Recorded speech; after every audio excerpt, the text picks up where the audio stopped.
As y'all coming in, put some locations in the comments. Locations in the comments. Get a few things settled over here. Hope everybody had a great weekend. For some reason, Facebook is not loading, so we're going to redo Facebook. Let's restart on Facebook. As y'all coming in, put your locations in the comments, folks. Locations in the comments.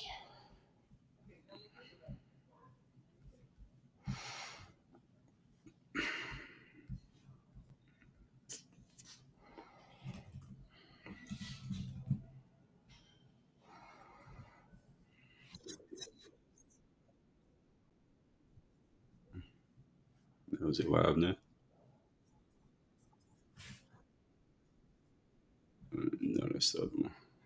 All right, so we are live on LinkedIn. That I'm sure of. Let's see. As y'all coming in again, locations in the comments, folks. We'll get started in a moment.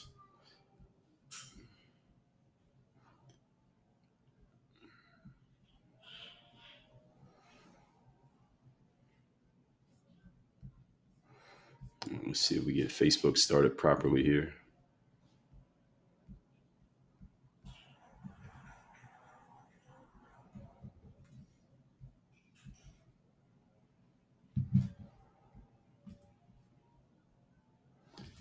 And Facebook is pending, but let's get everybody else up to speed. Again, locations in the comments, everybody, as y'all are coming in. That is good. Are we good over there? We're good here. We are pending here. I don't know. Facebook might be a little bit slow today. We are good there. We are good there. We are good here. And now I get my fan on. For some reason, the fan isn't coming on. Let's see.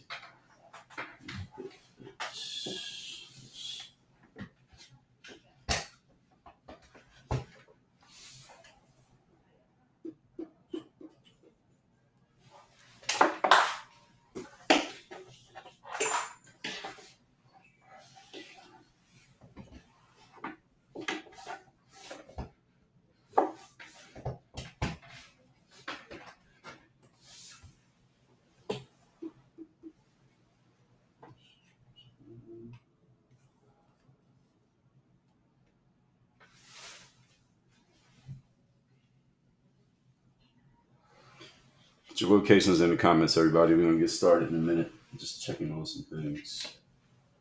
This is one. Yeah, this is one.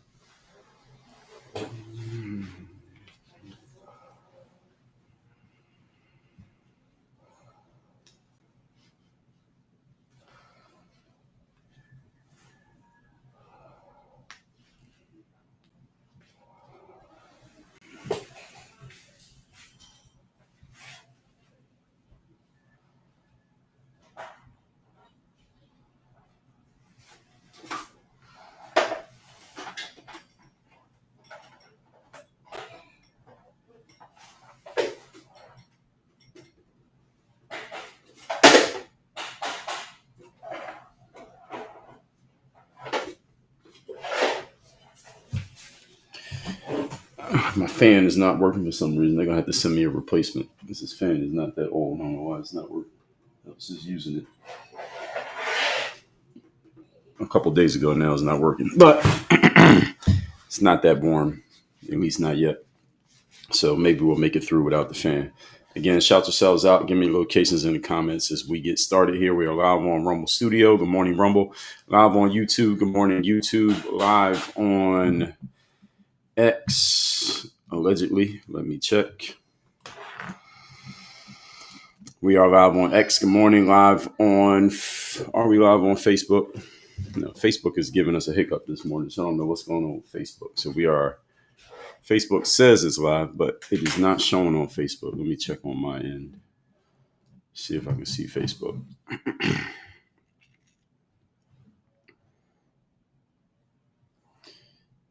Facebook.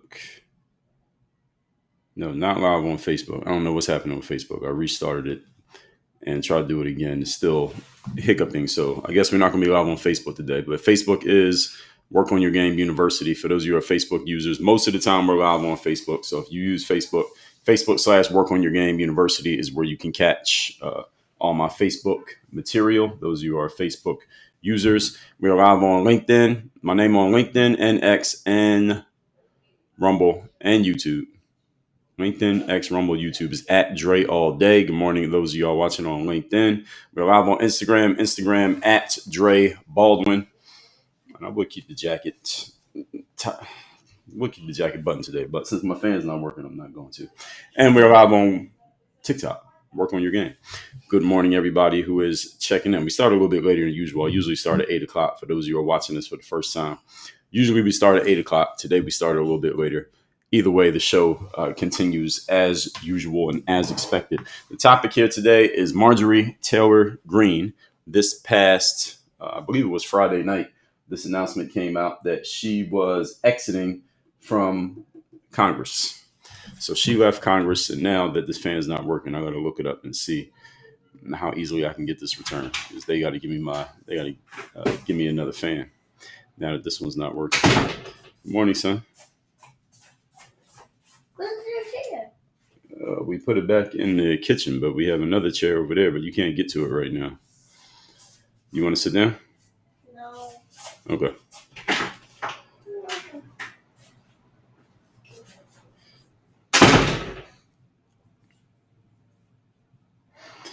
So I got this fan back in March. It's now November. So what is that? 3/11? Is that 8 months? It doesn't seem like it's been that long. They got to replace this, though. This thing just stopped working for no reason. I don't even know why. So we're talking today about Marjorie Taylor Greene. Marjorie Taylor Greene resigning from Congress, which just happened this past Friday. And let me shout a few people out first in the comments before we get into our material. I didn't see anything on Instagram. Let me shout out some people over on TikTok. Good morning, those of you checking in on TikTok. You ready? Yeah, I'm ready. Okay, I'll move over a little bit. Can you get up there? Next to your box is good. Okay, you climb up. You need to get your foot up there. How was your night? How'd you sleep? Good. Good? Did you have a dream? Did you have dreams? No. No dreams? I have the dreams about something. About what? People over there can't see you. Oh, I'm sorry. They're right there. You see yourself right there? Yeah. Can you say good morning to TikTok? Good morning. All right, so let me shout a few people out, and then we'll get into the material. Quail Ridge, checking in from Lincoln, California. Okay. Quail Ridge from Lincoln, California. Leah, good morning. Checking in from South Georgia. Good morning to you. For Baptiste, Port-au-Prince, Heidi, Carol Ann Collins, Newburgh, New York, 140.6, Walnut Creek, California, Happiness Now, Atlanta. Annie AFF, good morning, Kentucky. Be More Girl, Baltimore is in the room. Shout out to Baltimore. Dwayne Mitchell, checking in from Detroit. You're back? Yeah. All right, great. I missed you. Teresa Colgron, checking in from St. Louis. Stephen Albert from Portland, Oregon. Shelby from Palm Beach Gardens. Shout out to Palm Beach. Marky Mark from Pinellas Park, Florida. Shout out to Pinellas Park. Shout out to Tampa Bay. Beautiful place. KB, happy Thanksgiving week. Yes, Irma V, good morning. Future Supermom, good morning. Where are we? Marky Man checking in from Sacramento. Yes, everybody like the live. We're at 6,000 likes. We do 100,000 here every day, folks. Sessions said, what's up, bro? I was looking for you earlier. Well, I'm here. You found me. Tweak said, how are you doing? Excellent. Colleen checking in from Minnesota. Jamie from Key West, Florida, former New Yorker. I think there's a lot of people who can fit that description, moving to South Florida from New York. Shout out to Key West. It's a long drive to get to Key West. A lot of people don't know Key West is like 4 hours away from Miami, but it is. Let's see. Gabrielle, I don't know what you're talking about. Tina, good morning. 757 VA. Oh, you show up when you show up. Now, I wasn't expecting you to be here at a certain time, but I appreciate you. Tweak 13 from Port Charlotte, Florida. Shout out to Florida. Gabrielle Taupu, what are you talking about in my comments? Don't spam my comments, troll my comments on my things that had nothing to do with the topic. We're going to have to kick you out of here. Sessions, I'm originally from, you didn't answer the question. Rico, I just said the topic a minute ago, but I'll get to it in a second. Excuse me? How did you take those? Never mind. Never mind. Okay. Let me adjust the cameras. If you're going to sit here, then I guess you're going to be on camera. We'll make sure that you get seen by the audience. Let me zoom out a little bit so people can see you. And we'll move this chair over and then you can sit back. Okay. All right. And you can sit back like this. Okay. Is that better? Yeah. Okay. So Alonzo Jefferson, good morning to me and my co-hosts. They say good morning to you, son. The Bronx, New York. Oh, shout out to the Bronx. Sessions in Central Florida now. Shout out to Central Florida. Kittens Moo Moo said he sounds adorable. I agree. Barbara from North Carolina, good morning. KB said future author and podcaster. Maybe. We'll see if there's a such thing as authoring and podcasting by the time he is of age. We don't know if there'll even be a thing. Kittens Moo Moo said, what a cutie. Thank you. Leah said, love his PJs with the turtles. So they like your pajamas with the turtles and the sea turtles. How do you feel about that? Tweak said, let the little man speak his mind. It's his right. And Sherry 1967, good morning from Michigan. So Marjorie Taylor Greene. So Patrick over there on Instagram is Patrick living in China. Shout out to people living in China. I've never been. So Marjorie Taylor Greene on Friday. Daddy, what are you going to do with that? I put this up here because it blocks the sound from traveling from room to room when I'm in here talking, because I'm in here talking a lot. And it blocks the sound coming from out there to in here so that there's less noise transfer between the rooms. Yeah. Yeah, so it's a sound blocker. It's called, what's it called? Something layer vinyl. I forgot what it's called. But it's basically really thick stuff that you put in the vents and then it blocks, or that vent, not all the vents, that vent that doesn't conduct air, and it blocks the sound from traveling through. So when Daddy's in here talking all day, it doesn't make too much noise everywhere else. Yeah. Yeah, does that make sense? But what makes you talk like this? This is what I do. This is my business. But part of my what work. makes you talk like different? Like this. What? What makes you talk like different? I'm not talking different. I talk like this even when I'm not on camera, don't I? Yeah. Yeah, so what do you mean? What's your question?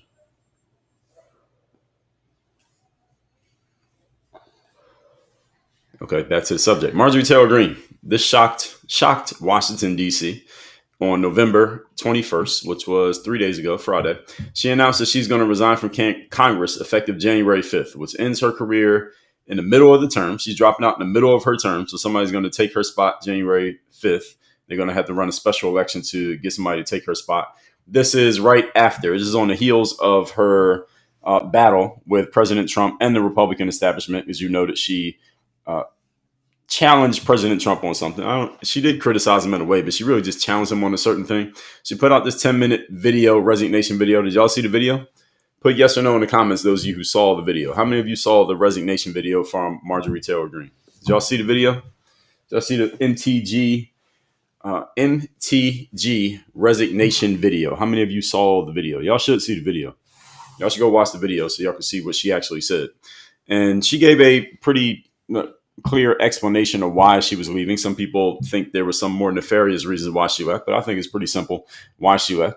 She said that decision was the final straw after she got publicly attacked, threatened with a Trump-backed primary challenger, and she got labeled a traitor for pushing the Epstein Files Transparency Act. That's pretty much what happened. So Marjorie Taylor Greene, for those of you who don't know, she came out. She's a Republican. She's been a Trump supporter and has been in Congress since 2020. She got reelected, I believe, in 22, whatever year she got reelected. And she's had a pretty strong position in I believe, the 14th district in the state of Georgia. She's an everyday civilian, not a career politician, who has her own business that she was running before she got into this space. And she got into Congress. She's been a huge Trump supporter, a huge MAGA supporter. All of us know who she is. That's the reason why we're talking about her. There are 35 members of Congress. MTG is one of about 40 that most people can name without Googling. Most people can name about 15, but say 40 if you're really smart. She's one of those 40. And she's been a big Trump supporter. And she came out saying that there should be transparency with the Epstein Files after Donald Trump had come out and said Epstein Files is nothing burger. Stop talking about the Epstein Files. Who's still asking about the Epstein Files? The Epstein Files are a whole bunch of nothing. She came out and said the Epstein Files are not a whole bunch of nothing. We need to find out about them. Let's get them out there. Donald Trump really didn't like that. He starts bashing her. he starts calling her Marjorie Trader Green instead of Marjorie Taylor Green. He called her Marjorie Trader Green, Donald Trump and his nicknames. And then later on, he called her Marjorie Trader Brown. Instead of green, he called her brown because he said it's like grass. It's green when it's good, but brown when it goes bad. So this is what Donald Trump does. And Marjorie Taylor Greene, not the first, nor will she be the last person to get attacked by Donald Trump. And Donald Trump being as popular as he is, with as many fans as he has and hardcore supporters as he has, a bunch of his hardcore supporters started bashing and attacking MTG after Donald Trump basically gave them the green light to go after MTG. She claimed that she was getting death threats. I didn't like the fact that she was saying that, or that her life was being threatened, is actually what she said. Donald Trump's threatening my life by attacking me, et cetera, et cetera. I didn't like that. I wasn't a fan of her framing it that way. I understand her being a woman. I give her a little bit of grace with that. And I understand she is getting a ton of blowback, or at least she was getting a ton of blowback from the Trump train after she decided to go against Donald Trump. While at the same time, I don't like this framing of you're threatening my life. Like that was a little bit too much. Now, she claimed, this is what she says. She claims that she refuses to be a battered wife. She actually used that term, battered wife. You go look up the 10-minute video she put out on Friday night. She said, I'm not going to be this battered wife who just keeps getting, and this is my paraphrasing, my theorizing of what she meant by that. She explained it in her own words. But I don't want to keep getting beat up by the Trump supporters and MAGA, et cetera, simply because I'm not going along with things that I really just don't believe in. She accused the party leadership of betraying America in favor of the neocons. She did say that.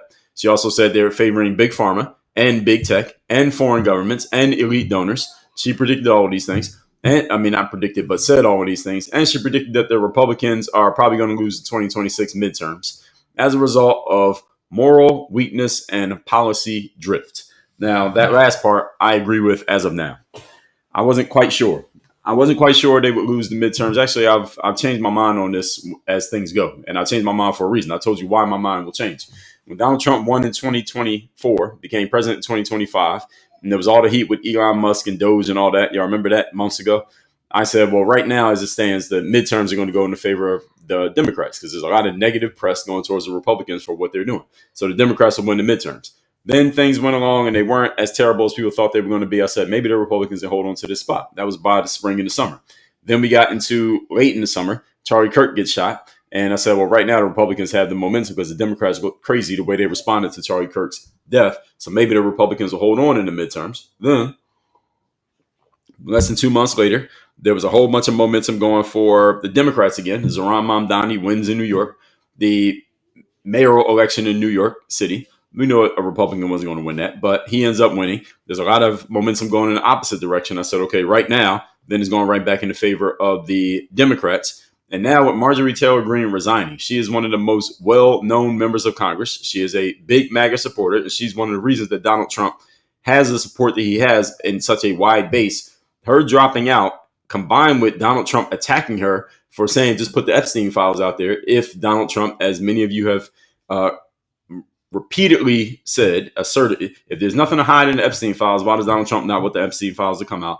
Marjorie Taylor Greene pretty much said the same thing. He got mad at her and attacked her for that. There's a bunch of people who support MTG and like Trump who might not like Trump as much and may not be as open to supporting him now that he did this when it comes to Marjorie Taylor Greene. This was not a good look for the Republicans when it comes to the 2026 midterms, what just happened with Marjorie Taylor Greene leaving and the reasons that she gave for leaving.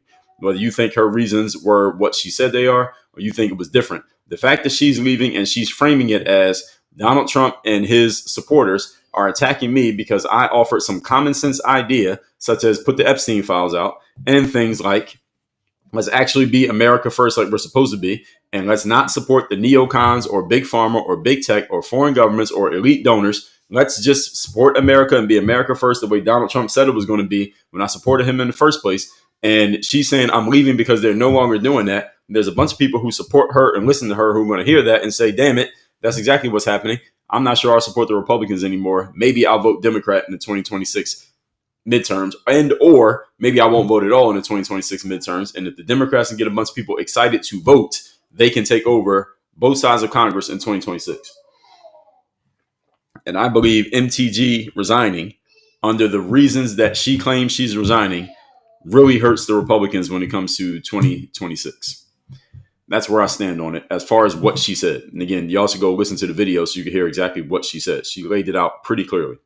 Now, Donald Trump called her exit great news. This is what Donald Trump does. And of course, what's he supposed to do? Go call her and tell her to not resign? He's not that type of guy. So he called it great news. House leadership admitted that they had no advance notice. This came basically out of nowhere. So there's going to be a special election in Georgia, and it's going to signal one of the most dramatic MAGA fractures since Trump returned to office that happened just this year. So there's clearly a civil war between the populist purists and the Trump-aligned establishment, and Donald Trump's got to get this shit together. Donald Trump's got to get his house in order. Because right now, the MAGA house is not in order. Everybody can see it, and it's clear why. There's been several reasons. The Epstein files is one of those reasons. The Israel entanglement is another reason. And MTG getting attacked after being one of the biggest Trump supporters, her getting attacked and then deciding to resign because she didn't want to deal with the blowback and the heat of being that person who supported him and now is getting attacked. These three things combined have MAGA looking stumbling right now. That's the best way I can describe it. MAGA is stumbling right now.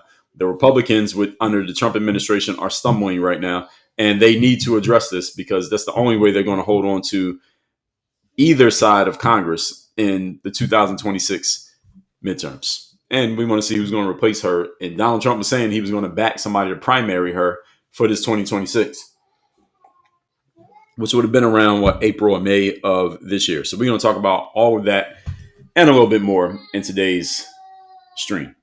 For those of you who don't know me, my name is Dre Baldwin. Many know me as Dre all day. I'm a former 9-year professional athlete. I'm author of a few books, done a few TED Talks. I run this company called Work on Your Game Incorporated. Our job over here is to help you master the 85% of communication that is nonverbal. And along with the way you say things, how you do things, the inner work you've done before you show up in front of another person. People make a decision about you within about the first 10 seconds of encountering you before you say a single word. Everything you say and do after that is only a multiplier of what they already believe, whether it is true or not. You want to master that first 10 seconds. You need to master what we call the power presence. You see that manual right there behind my left side of my head, maybe on your right side. That's the Power Presence Protocol manual. I'm not selling you that book. It is not for sale. You cannot buy it, but you will get it if you're a member of my mastermind. You want to join my Power Presence Mastermind and have me as your direct personal coach on how to master this communication so that flows not only through what you say, but also what you do and the imprint you leave on other people. Go to the link in my profile. You can join the mastermind. And again, have me as your direct coach. You can learn more about that at the link, as I said, in my profile, or just text the word power to my number, which is 305-384-6894. Again, 305-384-6894. My weekly motivation text will be coming out in about an hour for anybody who wants to get it. Again, the number 305-384-6894. Now, Marjorie Taylor Greene's resignation video. If you didn't see the video, go watch the video. She framed her departure as an act of self-protection. I understand this. If it was a man saying this, I'd be making fun of him. But a woman saying it, I completely understand. Men and women do not operate by the same rules. A woman getting attacked by a legion of fans. Donald Trump has millions of fans, hardcore fans. The millions of Donald Trump hardcore fans, some of which, a percentage of which, anytime Donald Trump puts the green light on a person to attack them, they go and do it. Not everybody, but they go and do it. And she's getting that attack coming from a man who she was supporting simply because they disagreed on one issue. She's seeing this as she's being attacked. She wants to protect herself and not have to deal with all this nonsense. She decided to walk away. I completely understand. I'm not a female, never been one, and could never become one. Man cannot become a woman. I back the fact that she's doing it for the reasons that she claims to be doing it. I completely understand this. Again, if it was a man, I would have a different response. Because as I just said, men and women operate by different rules. Now, she compared her relationship with MAGA to now being a battered wife, and now she wants to end the abuse by walking away from the relationship. And I see this, I call this walking away in strength. There's a difference between quitting and walking away in strength. Quitting is when you stop doing something because, first of all, you maybe have not given a full effort. You haven't seen it through to see if it's actually going to work out. And you just walk away simply because you're not willing to go through the grind and the arduousness, for lack of a better term, of making it work. That's quitting. Walking away in strength is when you've done what you needed to do. You gave your best effort. You have given yourself some benchmarks you hit and some things that you want to get done. And for whatever reason, this is just not the right path for you to be on. And you decide, I'm on the wrong train. I need to get off this train and get on a different train going in the opposite direction. That's walking away in strength. Marjorie Taylor Greene I say she is walking away in strength in this situation because of the way it worked out. I get it. If you support Trump as long as she did, as much as you did, and made yourself a known name for supporting him, then as soon as you disagree with him on one thing, he goes and attacks you and sends his audience to go after you and then shows no remorse for doing so. I understand her walking away. Doesn't mean I think Donald Trump is necessarily wrong, because Donald Trump's damn near 80 years old. He is who he is. This is what he does. He has a chapter in his book. His book is called Think Big and Kick Ass. There's a chapter in the book that's literally called Always Get Revenge. This is the kind of guy he is. You go against Donald Trump, he puts you in the crosshairs. He will attack. He's not going to stop attacking you unless you come back to him crawling on your knees, asking for forgiveness. Marjorie Taylor Greene clearly ain't that type of person, and this is what we get. I don't think Trump is wrong. I don't think MTG is wrong. This is just how it goes. That's where I'm standing on this, just to be clear. Donald Trump will continue being Donald Trump. MAGA will continue to be MAGA. He still has a ton of support, which he can figure out how to. This is a wound for MAGA when it comes to 2026. This is a wound for them. They can recover from this. It's only November of 2025 now. We got, let's say, 11 months before the midterms, and things change so quickly these days. I thought the Charlie Kirk assassination momentum would last for months. It lasted for about 6 weeks. So things change very quickly in our world here today. So whatever's going on now won't matter that much by 2026, but this doesn't help. If you're a Republican or MAGA supporter or Trump supporter and you want the Republicans to maintain control of Congress, what just happened, does not help. This does not help your cause. Now, critics say that the analogy was manipulative and self-serving. I say, yes, it was both of those. And I say that doesn't make it bad. I say this is the game that you play. You get on the internet, you get in politics, this is what you do. You manipulate the storyline, or the narrative, as many like to call it. And of course you serve yourself. Every one of you are self-serving individuals. Nobody claims to be a self-serving individual. Everybody is a self-serving individual. MTG is serving herself by saying, I'm getting out of an abusive relationship with MAGA and Donald Trump because I don't like the way I'm being treated. Is that self-serving? Yes. Would you do the same thing? And if no, why not? There's nothing wrong with being self-serving. There's nothing wrong with being selfish. Success is selfish. Successful people serve themselves every day. You wake up early in the morning, go work out, or you wake up early in the morning, go to the office. You stay late doing extra work, making extra phone calls, sending extra emails, knocking on extra doors. What are you doing that for? You're doing it to serve yourself, to put yourself in a better position to be successful. So being self-serving is not a bad thing. People are saying this as if it's some form of criticism, as if the person offering the criticism doesn't serve themselves by saying and doing the things that they say and do. Everybody is self-serving. I talked about this on Friday. Everybody's a narcissist. Yet nobody claims to be a narcissist, yet everybody claims to know somebody who's a narcissist, which logically makes no sense. All of you know some narcissistic people, yet none of you is a narcissist. How's that possible? Anyway, so even conservative commentators call this comparison inappropriate and melodramatic. Was it melodramatic? Yes. I said this on Friday. Yes, it's melodramatic for her to say she's a battered wife, or saying that Donald Trump is threatening my life. Is she being hyperbolic? Is she being hyperbolic in doing this? Yes, she's being hyperbolic. And the reason why I say it's okay is because Donald Trump is extremely hyperbolic, number one. Number two, she's a female. And if a woman feels she's being attacked, especially in something that came from a man, she's going to hyperbolize it to put a little bit of extra sauce on it. And Marjorie Taylor Greene is a woman, the last time that I checked, or at least from what I can see. Actually, I never checked, but from what I can see, she's a woman. And this is the game. In politics, you multiply all three together. Donald Trump's hyperbolic. Marjorie Taylor Greene's a woman, and they're both in politics, and they both have a big megaphone. So, of course, you're going to hyperbolize things. Everybody does this. And when you're in a public forum, you're going to do it even more than the average person does it. Why? Because this is the way the game is played. If you don't hyperbolize the things that you're saying, nobody will even notice them in the world that we're in now, especially when you're going against a behemoth like Donald Trump, with the type of audience that he has and the type of reach that he has. He's not even on X, but everything he says, everybody's talking about it on X. Name another person for whom that description fits. There's no one. He's not even on the app. As soon as he says something or somebody says something about him, everybody's talking about it. So you're going against that. You better be melodramatic. You better be hyperbolic. Otherwise, nobody will even hear what you had to say.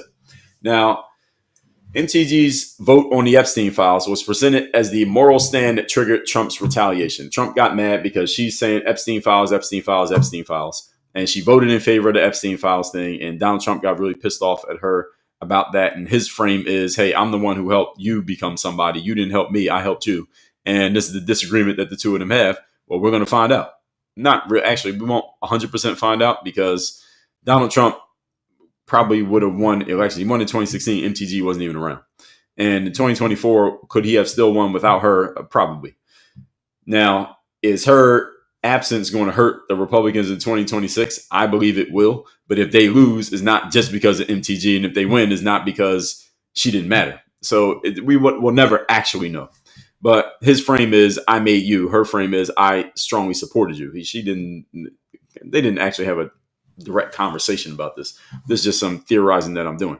Now, she argued that standing with victims of underage trafficking should not result in being called a traitor. I say true, number one.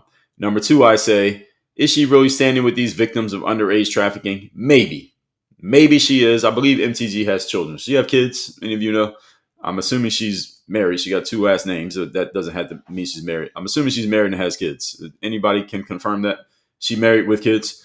Okay, so she wants to stand with victims of underage trafficking. Maybe she really cares about that. All right, maybe she does. I don't know. I believe as a politician, the problem with being a politician is that anything you stand on, especially if you're making a big deal out of it, everybody's going to look at it with a sideways eye, especially people on the other side of your aisle politically or people who are unattached politically. They're going to look at it and say, are you doing this because you really believe it? Or are you saying it because it wins you points politically so that you can win your next election or your next primary or get some more donor money? We don't know if you really believe what you're saying. This is the state of politics in the United States.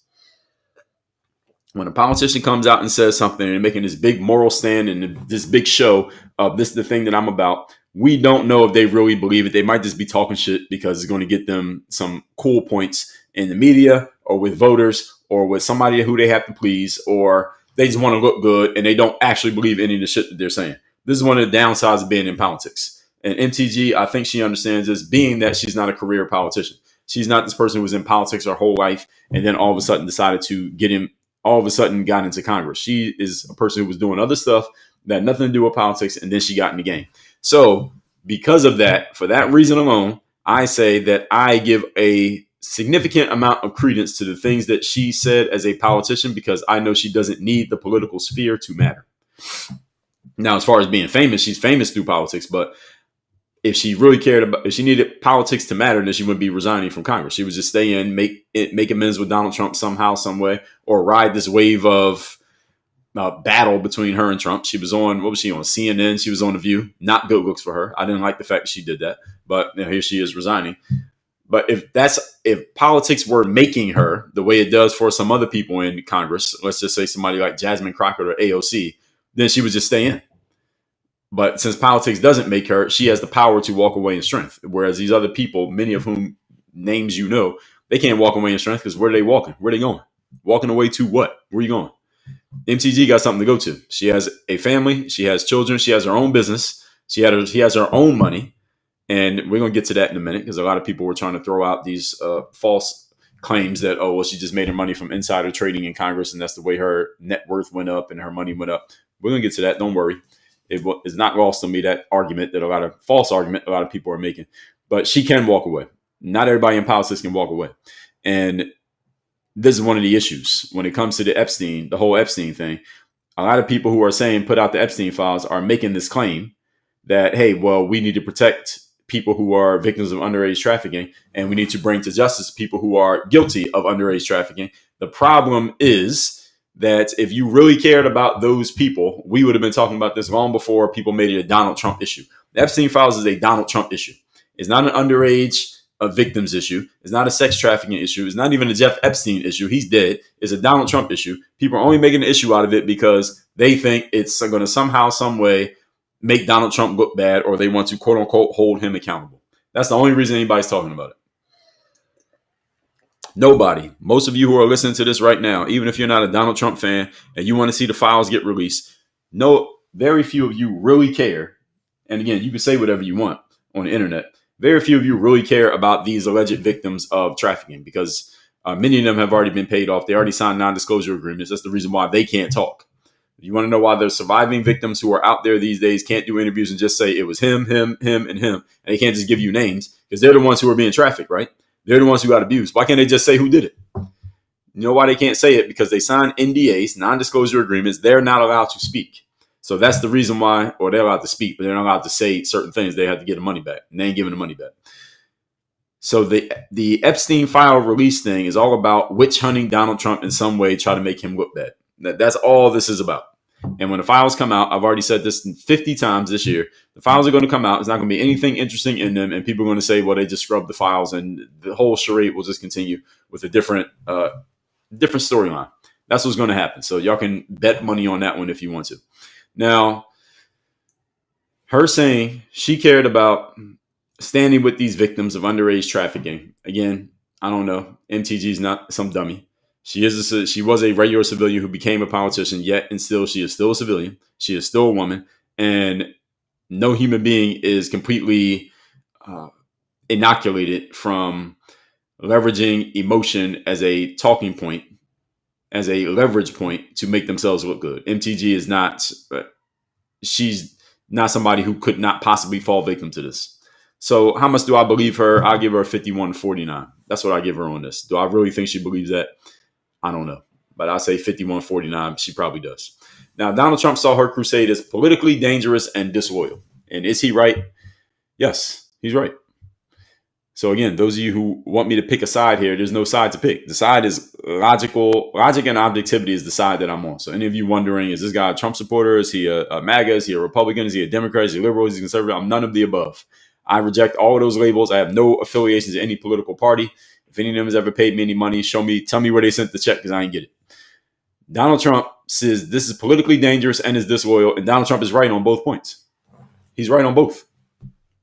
This is politically dangerous for him / MAGA, and she is under the Donald Trump / MAGA umbrella. So it is politically dangerous because her saying put these files out after he, the head of the crew, said don't put the files out. Well, what are you doing? You're going against the grain of what the group is doing. What are you doing? That is dangerous because it looks like we're not all on the same page. And again, I'm paraphrasing the way Donald Trump would be looking at this. Look at the Democrats. They may take some crazy stances. Basically, anything I say, they say the opposite of it. And that makes them look ridiculous. But one thing we can say about them is that they're all on the same page. So when I say we're not going to put the files out, and then you're coming out and going on the fucking View and saying put the files out. Well, it looks like we're not all on the same page. What the hell are you doing? I understand why he was mad at her.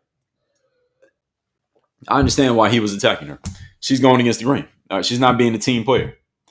What MTG did over the last month was not team player behavior. And it's the reason why Donald Trump was going at her to try to get her back in line. And what he ended up doing is kicking her out of the line, is what he did. That's what happened. And was this a disloyal move by Marjorie Taylor Greene? Yes, it was disloyal to Donald Trump, while what she claimed was, I'm being loyal to the survivors.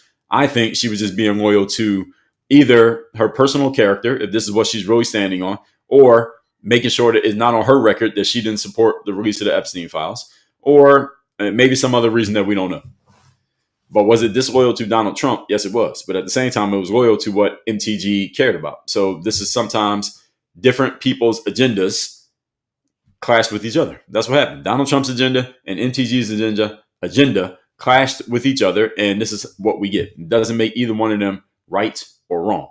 So Donald Trump withdrew his endorsement of MTG when she started doing this. So I no longer endorse MTG, which doesn't really mean that much. But then he said whoever is going to primary her and go at her in the primaries, for those who don't know what that is, that's the primary election to decide who are the final two. And the final two are the ones who go to the main election. So 2026 in November, Marjorie Taylor Greene was up for re-election, which she probably would have won very easily had she not gone against Donald Trump in any way, shape, or form. Had she just stuck with him, then they would have just had their normal, they would continue having their normal engagement. And she probably would have easily not even been primary because she won like 76% in her district the last election. So Donald Trump said anybody goes and decides to primary her, basically Republican against Republican, in the spring of 2026, I'm going to try to get some other Republican to beat her. So it's not like he's saying I'm going to get a Democrat I'm going to support the Democrat in the general election. I'm going to get a Republican to go against her in the primary election. And that Republican, I'll support that person to take her spot. And this is what he claims he was going to do. Now, was he actually going to do that? Again, it's a long time between now and the spring, let alone now in November. But these are the kind of things that Donald Trump throws out there. And the fact that he put her in the crosshairs of his audience, that's where the blowback started coming. So it wasn't, I don't think it was about the primary. It was the blowback. She was getting a ton of blowback from a lot of people, not only because Donald Trump went against her, but also because she did something stupid, which I stand on this. I said this last week. She should not have gone on CNN. She had not have gone on The View. Those are two bad things that she did. Unless she was planning on unless she was planning on resigning already. I don't think she just came up with this out of nowhere. If she was already planning on resigning and knew she was going to resign, then it makes sense that she went on CNN and she went on The View, because she's basically playing a Stephen A. Smith role. You know Stephen A. Smith? So Stephen A. Smith, he does it worse than MTG does it, but his whole thing is, hey, I'm a black guy and I got a platform in sports, but let me show you that I'll talk about the Democrats, I'll talk about the Republicans. He basically talks whichever way the wind is blowing, that's what he says. He's not saying anything actually unique. He's not driving conversations or saying anything different. He's just criticizing either side, whichever direction the wind is blowing, and that's what he's doing. MTG did a 2% version of what Stephen A. Smith does. Stephen A. Smith, that's his whole career outside of talking about ESPN. If he's talking non-sports, that's what he does. He just takes whichever side seems to be, this is the way the wind is blowing. Let me show you that I'll talk about anybody. And this makes him look objective. And he's a black guy, so he gets a lot of attention. Marjorie Taylor Greene said, I'm a Republican. I'm MAGA. I am on the conservative side. I'm a Trump supporter. But yet and still, I'm going to go on CNN. I'm going to go on The View. And I'm going to say critical things of Donald Trump and critical things of the MAGA side and the conservative side. It's interesting because somebody from the other side is coming into the enemy camp and saying things about the side that they're allegedly on and criticizing it, which gives credence to the enemy camp's ideas, such as the women on The View. I didn't like MTG doing this because who on the political left will go on some hardcore right-leaning platform and criticize the left? The answer is absolutely nobody. So her doing that was a traitorous move by her towards the Republicans and the MAGA movement. I did not like that she did that. Now looking back, knowing what we know now, maybe she was already knowing she was going to resign. So she just did all those things to lead up to it and just, I don't know, add fuel to the fire so that there'd be more and more people mad at her and then she could resign. I don't know if she was being that strategic, or maybe she just went on there because she wanted to go on there and then she got more and more blowback, and then all of that added up led to her resigning. I don't know. Maybe we'll find out. I'm sure we'll get her side of it, whatever side she wishes to tell, whether it's true or not, we don't know. But she'll have a book coming out pretty soon. How many of you think Marjorie Taylor Greene will have a publishing deal and a book coming out within the next 18 months? Give me a yes or a no. You think Marjorie Taylor Greene will have a book coming out in the next 18 months and she'll sign a big publishing contract? We talked about the publishing contracts not too long ago. Kamala Harris's deal was, I think, $20 million. The Obamas, both of them together, Michelle and Barack, their combined deal was $65 million. Y'all don't think there's money in writing books? Well, if you're that famous, there's money in writing books. Now, and if you're not that famous, you got to actually sell books. And they get those deals because their books are going to sell because of their names. Marjorie Taylor Greene, how much do you think she's going to get? How much do you think publishing deals she's going to get? Kamala got 20.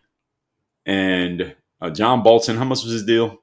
I think it was like $2 million. I don't feel like looking up the numbers again. The Obamas together was 65. How much is Marjorie Taylor Greene getting? How much is their publishing deal going to be?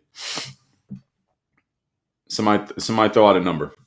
How much do you think Marjorie Taylor Greene's book publishing deal will be?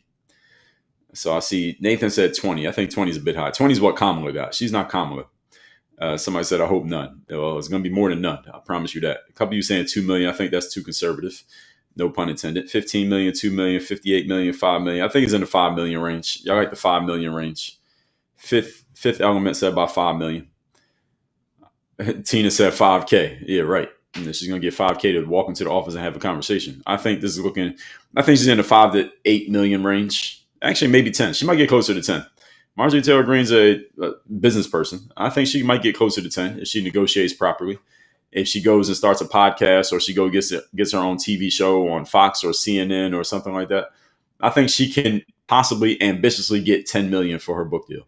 I don't think that's out of the realm of possibility for her to get 10 million for a book deal, given that she went against Donald Trump and she was conservative. She was MAGA and then went against Donald Trump, and she's very popular. Actually, I'm going to put 10 million. I was thinking 5, but now that I'm saying it, I'm thinking 10. I think Marjorie Taylor Greene gets 10 million for her book deal. So Mr. Jeffrey said $25. Yeah, $25 per page, multiplied by 50. Black Scorpio said 50 cents. No, yeah, I say 10 million. I think she's getting $10 million for this, just because of her positions that she took and where she came from. That's why I say that. So MTG said Congress under Republican control has become paralyzed and afraid of bold action. This is an interesting criticism she offered of the Republican Party, that Congress is afraid of bold action. She claimed that bills just sit there collecting dust while leaders only focus on re-election. So something you all may have noticed, I wonder if any of you noticed this, is that other than the Big Beautiful Bill Act, which actually became an act that got signed into law, notice that Congress has been kind of quiet as far as passing legislation since Trump came into office. Y'all notice that? Have they been kind of quiet? They control both sides of Congress. They control the House and they control the Senate. So they could be trying. Now, just because the Republicans had a majority in the House and in the Senate doesn't mean they can just pass everything through, because they still got to get some Democrat support for certain things. But it doesn't even seem like they're trying to do anything. As far as the legislation goes, the Republican-controlled Congress is not really trying to push anything through. You don't hear many arguments about anything they're trying to get done, and Democrats won't go along with it. So you got the Epstein thing, which is mostly brought on by the Democrats. Then you had the one big, beautiful bill, which they did get done. Then you had, what else? What else you got? Then you had the government shutdown. But other than that, what have the Republicans tried to push through legislation-wise since January of 2025? And this is what MTG said as a criticism, is that there are ideas out there. What she intimated here is that the Republicans do have ideas that they do want to push through. Not all Republicans, but some Republicans have ideas. Like, how about this idea, this bill, this act, this legislation, etc. But they're basically dying on the floor of Congress. In other words, they're not being brought up to votes or being finalized. So let's see if we can actually get this through to the desk of the president. That they're collecting dust. That's what she said, collecting dust. And that the leaders, those are the people with all the say in Congress, the ones who can get everybody else to fall in line, MTG not being one of them. She's known, but she's not one of the leaders. They are really focused on re-election more than they're focused on passing legislation. In other words, this is politics as usual in DC. These people just want to keep their jobs. You keep your job, you keep your access, you keep your paycheck, you keep your all the other things you can do, the resources you get because you're in politics. You keep access to all those things as long as you keep winning elections. Whether you actually do anything that you got elected to do or not is completely irrelevant as long as you have the job. This is what MTG is intimating. She didn't say this in so many words. I'm saying it for her. And this is the issue with politics in America. This is the reason why none of you should be so bought into any politician. Because in Congress specifically, where the term limits do not exist, these people, as long as they keep winning elections, they get to keep that paycheck that they get from Congress, which is not enough money to retire on, but it's not nothing. They're making about $150,000 to $200,000 a year for working there, which is more than the average American makes. That's more than the average household in America makes. They make it as one person. They get that. They can get away with insider trading, even though technically it is illegal to insider trade when you work in Congress. A lot of people don't know that. Technically, it is illegal. The thing is, nobody gets brought to charges for doing it, even though a lot of people do it. Some people whose names you probably can think of. Now, she's saying that they're just focused on that re-election, not actually passing legislature. And it makes perfect sense, because if you pass a legislature, now you open yourself up to scrutiny. See, if I'm working in Congress, let's say I'm Bernie Sanders. I'm 83 or whatever age Bernie Sanders is, and I've been in Congress for 40 years, and I try to pass some legislation that is controversial. What's going to happen?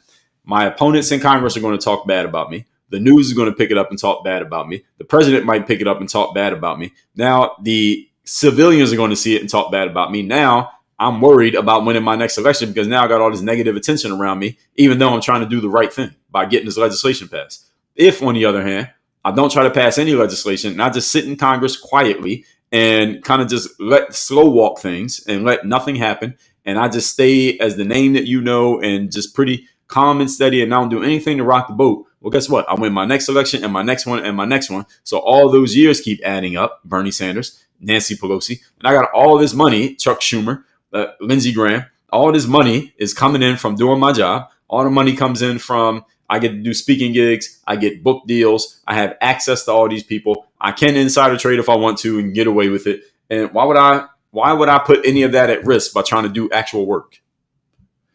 Why would I do that? So I believe, number one, that Marjorie Taylor Greene is correct, that there are a bunch of people in Congress who don't want to do shit but just keep their jobs. And I understand why they just want to keep their jobs. And at the same time, she is not one of those people, and she's annoyed that nobody's trying to do anything. I think they're both right. I understand why some people in Congress just want to keep their jobs, because as I've explained to you all many times, is one of the reasons why I would not want to get involved in politics, is because a lot of people who work in politics have no value to the greater society as a professional other than what they've done in politics. Many of the politicians you can name who are known people, name something that they did professionally at a level that was significant other than being in politics. For the most part, a lot of them, the answer is nothing. They've done nothing. The only thing they can do is be politicians. That's the reason why the most important thing to them is keeping their job as politicians, because if they weren't a politician, what the hell else are they going to do? Now, if you become famous, now you can do a lot of stuff. You can go start a podcast. You can get a book deal. Maybe you get a show on TV. Maybe. All right, entertainment space is not as guaranteed as it looks from the outside looking in. All right, what was the guy's name in New York who got voted out? Jamal Bowman got voted out. What's he doing now? The woman in St. Louis who got voted out, Cori Bush. What's she doing now? They pretty quiet, right? All right, so just because you were in there, even if your name is pretty known, doesn't guarantee that the future is going to be a soft landing spot. Only for some people, not for everybody. So this is the reason why they want to keep their jobs. And MTG is like, well, aren't we supposed to actually do stuff in here? And nothing's happening. Now she's getting frustrated. Now, again, is this just piece of why she's leaving? Probably. Is there more to the story? Absolutely. Is this the whole reason? Probably not. But this is why somebody like me would not want to get into politics. If I got in there, I would say, okay, I'm getting in here to actually do something. And I see, oh, ain't nobody here doing shit. And what I'm supposed to do, hang around these people? All of you know the law of association, right? You become the average of the people you spend the most time with. I don't hang around these people who are doing nothing and they're just trying to keep their jobs because they want to be bureaucrats. I don't want to be a bureaucrat. I don't want to just keep my job. I don't want to hang around this swamp of Washington, D.C. of a bunch of empty-headed people with suits on who think they know something, but they're not actually doing anything. But people think that they're smart because they work in Washington, D.C. I'm going to hang around these people. I can wear a suit and do something because I'm actually smart and I actually do things and provide actual substance. These people are doing all that without the substance. Why would I want to hang with those people just for a job? I can make what they make doing what I do from home. Why do I need to do that? That's the reason why I wouldn't want to be in politics, amongst many other reasons. And MTG, I believe this is part of the reason why she's walking away. Do I think this is the whole reason? Not necessarily. But is this part of it? Absolutely. I'm going to get to that in a minute. Now, party leadership pushed back. They said the Green created chaos. They said she was a chaos agent in Congress, that she was not providing solutions. Well, without even looking into what exactly they mean, I can understand why they would frame it this way. Remember what politics is about, folks. It's about optics, about how things look and how they sound, not about what's actually true. So party leadership from the Republicans said all she did was create chaos. Well, what do they mean by chaos? Just think about it. Chaos, if you're trying to keep things unorganized and somebody comes in and tries to organize things, well, to you, that's chaos. If you're trying to keep things organized and somebody comes in trying to disorganize things, to them, that's chaos. So chaos can mean different things depending on who you are. Chaos for the Republicans means somebody coming in and not going along with the team strategy, not being a team player, and trying to do something different than what we got everybody else falling in line to do. Can we agree that's what Marjorie Taylor Greene did? Not only did they say it, not only did Donald Trump say it, she said it. So this is one thing that we can be 100% sure of. Marjorie Taylor Greene was not going along with the game plan of the team, and the team got mad at her for not going along with the game plan. So she got mad, pointed it out, and left. And they said, good, pointed it out while she left. So this is one thing we can all agree on. She was not going along with the team strategy. And the team strategy was, don't talk about the Epstein files. She went against the grain, and she paid the price for it. And the price didn't have to be her resigning because she didn't get kicked out. She resigned. But the price that she paid was the backlash that she got. And the price that she paid was, we'll just say the backlash between Trump, the Republicans, the civilians. She got a ton of backlash from this. She had already been sidelined over past controversies and multiple internal clashes. So some people in the Republican leadership in Congress, there are people there who really didn't like her already, because she had been a person who says, well, I get that's what the team is saying, but that doesn't make any sense. How about this? You do that a few too many times, you get labeled as the rabble rouser. You're the person who won't go along with the team. Okay, you're a person who needs to be neutralized and silenced and sidelined in some way because you're not following the protocol. And that's the reputation that she built in Congress amongst Republicans. Forget about the Democrats. That's the reputation she had with them. So with all this added up, on top of the fact that she's a female, I can see how she ends up on The View or ends up on CNN because she's getting pissed off at her own team. You're pissed off enough at your own team, you might go on The View or on CNN. Again, I still don't like the way it looked, but I understand. That's what I'll say when it comes to her showing up in those places. Now, she attacked what she called the political industrial complex. So you got the military industrial complex, you got the healthcare industrial complex. Now she mentioned a political industrial complex. All of these do exist, by the way. She said they abandoned everyday Americans. That I would agree with. I don't even need to know her context. Has the political industrial complex abandoned everyday Americans? What do y'all think? Me, yes or no? Has the political industrial complex abandoned everyday Americans? I just seen this video on YouTube just yesterday where they were talking about Miami and how Miami has become this completely different place, and all this foreign money is coming in and people are just buying condos and cash, and the everyday people who have traditionally lived and worked in Miami, they don't make enough money to pay the average rents in this town. The rent in Miami has gone up like 60%. Average rent has gone up 60% in the last 5 years after COVID. That's a real number. And the average person who typically lives and works here can't afford it anymore. And the city is just turned into this completely different place. And the everyday person has been abandoned by what's happened with the influx of money into this town. I completely understand that. And I'm analogizing that, or actually I'm not analogizing. I'm just thinking of that because I just saw it yesterday. But this political industrial complex has a lot of Americans wondering, how am I going to take care of my kids? How am I going to pay my bill? How am I going to put food in the refrigerator? How am I going to continue to live with the money that I'm making and the job that I have and the career that I'm qualified for with the way costs are going up? And the politicians are supposedly the people who are responsible for making sure that the everyday person is handled. They're not doing it. Now, there are two sides to this. One side, yes, I am still standing on a position that I've always stood on. For those of you who never heard me say it, is that when you are a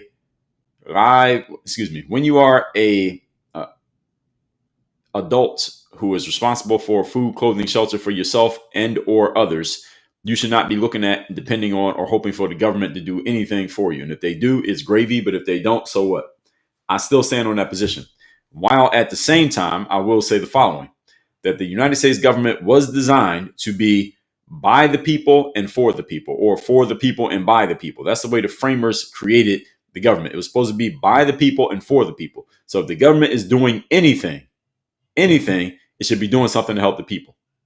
So if the government exists, the only thing it should be doing is figuring out how can we serve the people. That's it. Even though I'm not a fan of trusting, relying on, or depending on the government to do anything for you, if it exists, based on the way it was designed by the founding fathers, it should be doing something to help people out. So if the government is not doing things, but those things are not leading to helping the everyday citizen, the 350 million people here who are not politicians, who are not billionaires, who are not rich, they're not going out and just making things happen amazingly. They're just people who go to work every day, take their kids to school, they get their kids back from school, they make dinner, they want to make sure they can pay the bills and make sure maybe they can go on vacation once every 2 or 3 years. That's the average person in America. If the government is not doing things to serve that person, the government is not doing its job. It is not operating by its designed or its intended function. That is also true. And because of this second point, that's why I stand on the first point. Because the government is not doing its intended purpose, not performing its intended purpose, that's the reason why my first point stands, is that you shouldn't depend on relying on the government because it's not doing what it's supposed to be doing. But if it does anything, that's what it's supposed to do. This is the reason why everyday people, civilians who understand what I'm talking about here, so I'm not the only person in the world who understands this. This is the reason why everyday civilians get into politics and they decide to run for Congress or get into local political office, because they say exactly what I just said in their own words. And they say, well, it's supposed to be helping the people. It's not helping the people. Let me get in there and do it. As the saying goes, you want something done, you got to do it yourself. And I respect the go-getters who have this idea, MTG being one of them, saying, let me get in and let me help get this done, because clearly the people who are in there ain't doing shit, not what they're supposed to be doing. Let me go help out. Then what happens is they get in there and they realize why it's not working. It's one thing to say, let me go get in that swamp and get rid of these gators. Then you get in the swamp and you realize, okay, the reason that the swamp is the swamp is because the Gators don't just sit there and let anybody come in and stop what they got going on. Marjorie Taylor Greene found that out over the last 5 years. That's what happened. Donald Trump found it out in 2017. It sounds good to say you're going to drain the swamp until you get in the swamp. That's what happens. And this is the reason why people get into politics. So any of you wanting to get into politics with your altruistic reasons, good luck. All right, I'm not coming with you. Now, she named neocons, big pharma, big tech, defense contractors, and foreign leaders. She mentioned all of these things, and all of these are true. All right, these new conservatives who are not abiding by traditional conservative principles, all right, they've been trashed for many years. Big pharma, we've done plenty of trashing of big pharma, get you hooked on pharmaceuticals so that you're on them for life because you feel like you can't survive or live if you don't have them, and now you're paying a bill for the rest of your life. You basically become a recurring revenue product for big pharma. Big tech, which is now, that's the next thing. Where artificial intelligence is going to be taking a whole lot of jobs. It's already taking jobs. It's about to take a whole lot more jobs and render a bunch of human beings completely irrelevant in the marketplace because big tech is taking the only job that many adults are qualified for and the only job they can make enough money to serve their family with. The job will no longer exist or be significantly cut down. Defense contractors, which America always finds money to pay, yet we have homeless people living on the streets in our own country, but we're finding money to pay defense contractors to fight in battles that are not even happening on our home turf. And then the foreign leaders who we're giving money to and attention and resources to. And why are we giving money, attention, and resources to them? And we can't give money, attention, and resources to our veterans or our homeless or our underprivileged or underfed or underhoused people here in the United States of America. Again, as an adult, as an entrepreneur, as a person that I am, I 100% stand on the concept that you're responsible for yourself as an adult. You're responsible for your kids. You're responsible for your household. While at the same time, I also hold the idea, the belief rather, is that if the government can come up with money to fund a conflict happening somewhere that is not on our turf, then there should be no problem with the government coming up with money to put some homeless people in a shelter. The government should not have a problem coming up with money to make sure that everybody has food, clothing, and shelter. The government should not have a problem coming up with money to make sure that nobody is going missing meals. How will we have money to go fund some conflict happening over there somewhere outside of this country, yet at the same time, we got people who don't know where they're going to get their next meal living here in America who are citizens? These are natural born American citizens. We have veterans who have fought for our country and they're not being taken care of by the government, or they're getting scraps, but there's plenty of money when it's time to fight a war that, again, ain't even our war. Those two things don't add up. And again, while what's the word that I'm looking for here?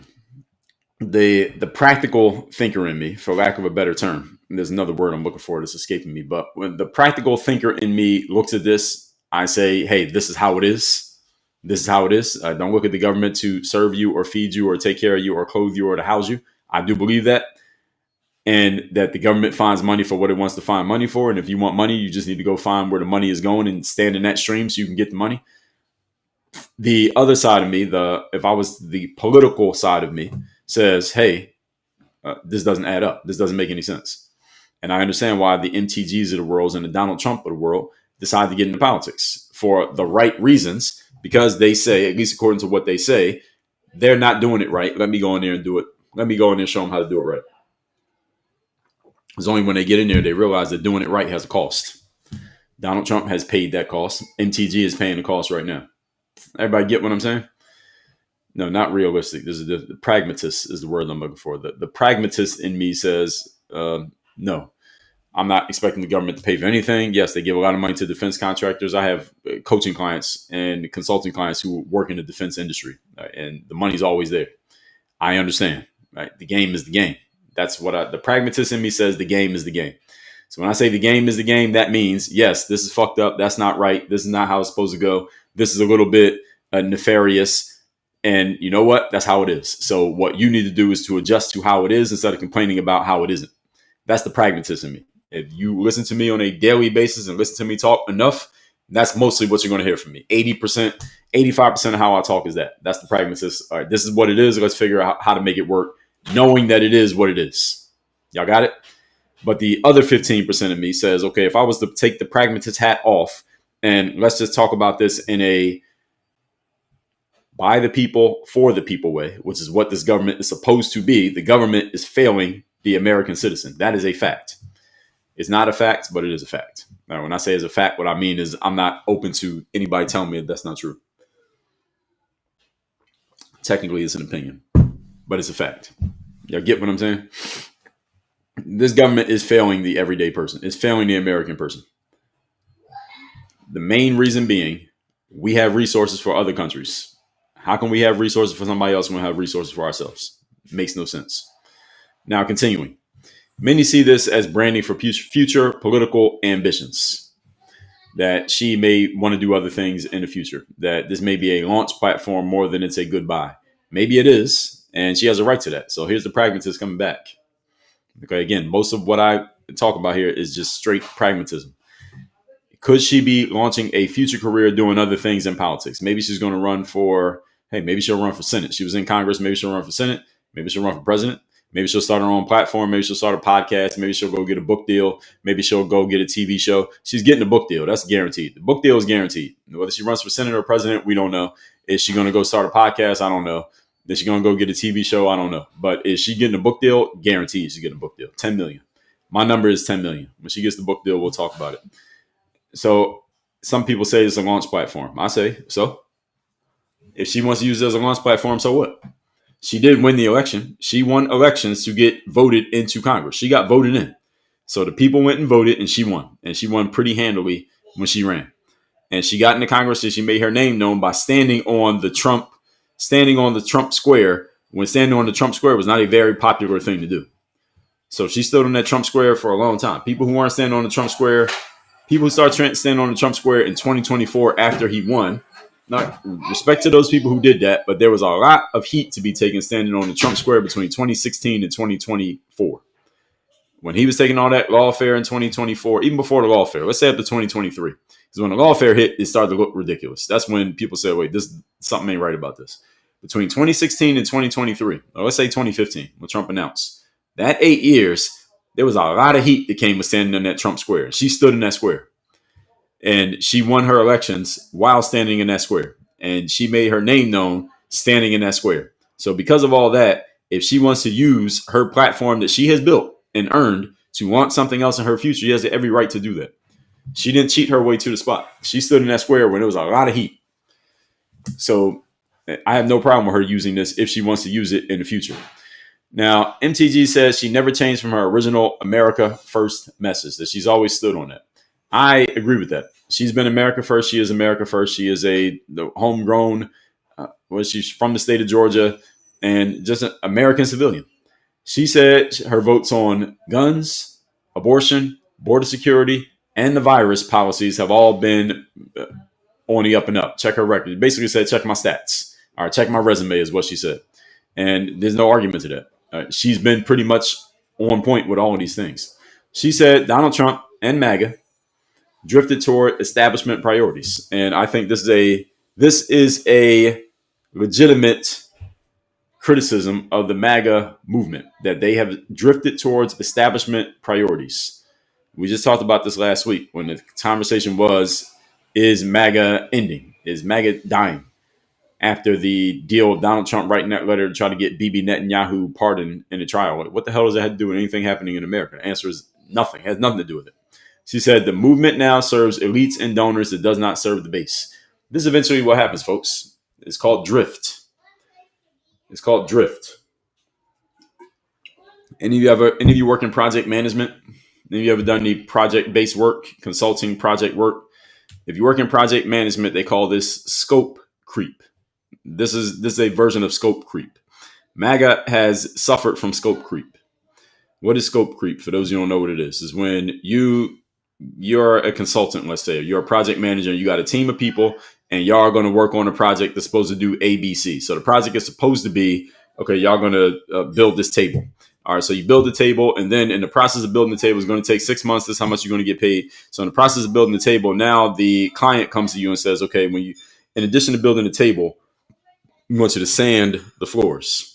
And then in addition to sanding the floors, we want you to paint the walls. And then in addition to painting the walls, we want to put some paintings on the walls. Then we want you to install the windows. Then we want you to put shades in. Then we want you to put an AC system in. Then we want to put the fire alarm system in. Then we want you to build out a closet. And before you know it, the project has creeped. The scope of the project has creeped from this to this. And that's scope creep. And it looks like MAGA is suffering from scope creep right now. That they're getting back to establishment priorities, and it's serving the elites and the donors. What does that mean when she says it's serving the elites and the donors? Those are the people who provide the money. You're going to win elections in the United States of America, you need money. For those of you who don't know, elections in the United States of America are not about having right concepts or policies or what you're going to give to people. It ain't about any of that. That's all window dressing nonsense. Winning elections is about having money. If you don't have money, you can't win. You need a lot of money. Kamala Harris spent $1 billion last year and still lost. And Donald Trump, he won. He still had to spend what he spent, $300 to $500 million. Or he still had to spend that much to win. It was less than Kamala, but it ain't nothing. All right, $300 to $500 million is enough to retire on. Can't retire on a congressperson's 1 year salary. You can't retire on $300 to $500 million. All right, they spent that in one cycle just to win election, and Kamala spent it to lose. And that money comes from donors and it comes from backers. That's not money out of your own pocket. That's donor and backer money. Why do they give the money? Because they're buying influence and they can write it off on their taxes. They're buying influence. So Mark Zuckerberg writes a $10 million check to the Joe Biden campaign. Why does he do that? Because if Joe Biden wins, then he's in the good graces of Joe Biden. So Joe Biden won't turn his eyes towards what Facebook is doing, how they're making their money. He lets Facebook live for another 4 years. That's the reason why you write a $10 million check. You pay $10 million to save $300 million.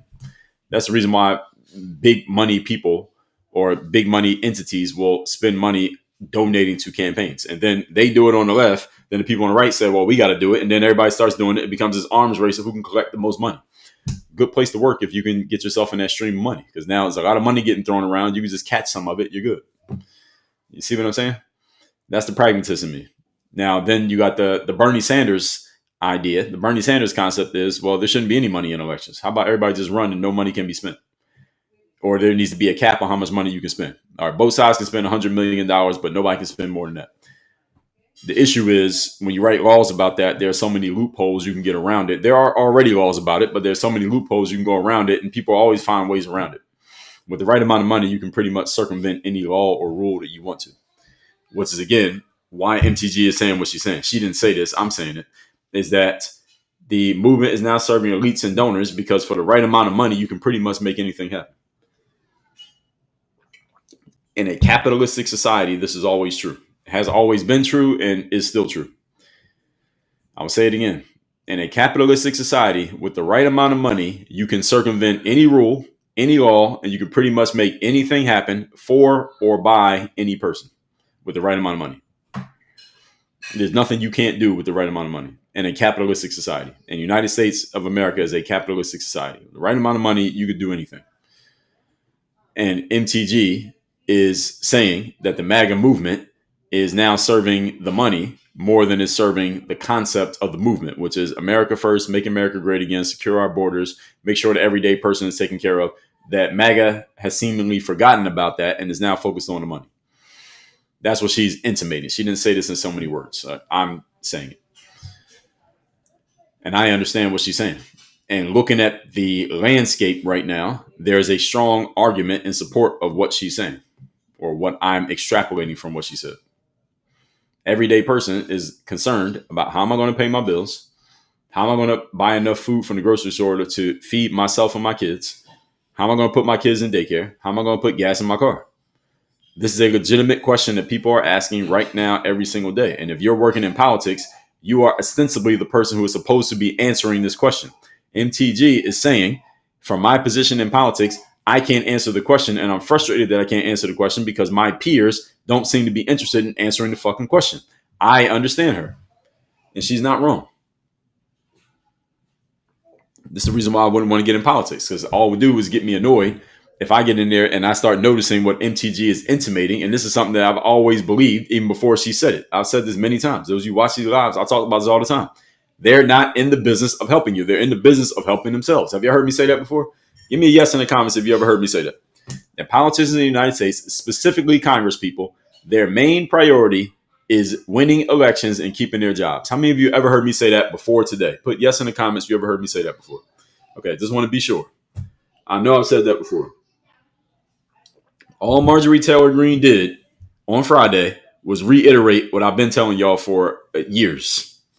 This is their main thing, is keeping their jobs. MTG came in as a person who already had businesses and professional career before politics, she said, I'm getting in this for the right reasons to actually help. And then she got in and tried to help, and she realized, oh, these people don't want to help. They just want to help themselves. I'm getting out. And now she got out. Y'all see this? So any of you ever asked me, Dre, why don't you get into politics? What Marjorie Taylor Greene just told us in 10 minutes on Friday is exactly why I would not get in politics. These people do not care about helping you. Remember Michael Jackson's song, They Don't Really Care About Us? All right, that's what American civilians should be saying about Congress. All right, they don't really care about us. They do not give a damn about you.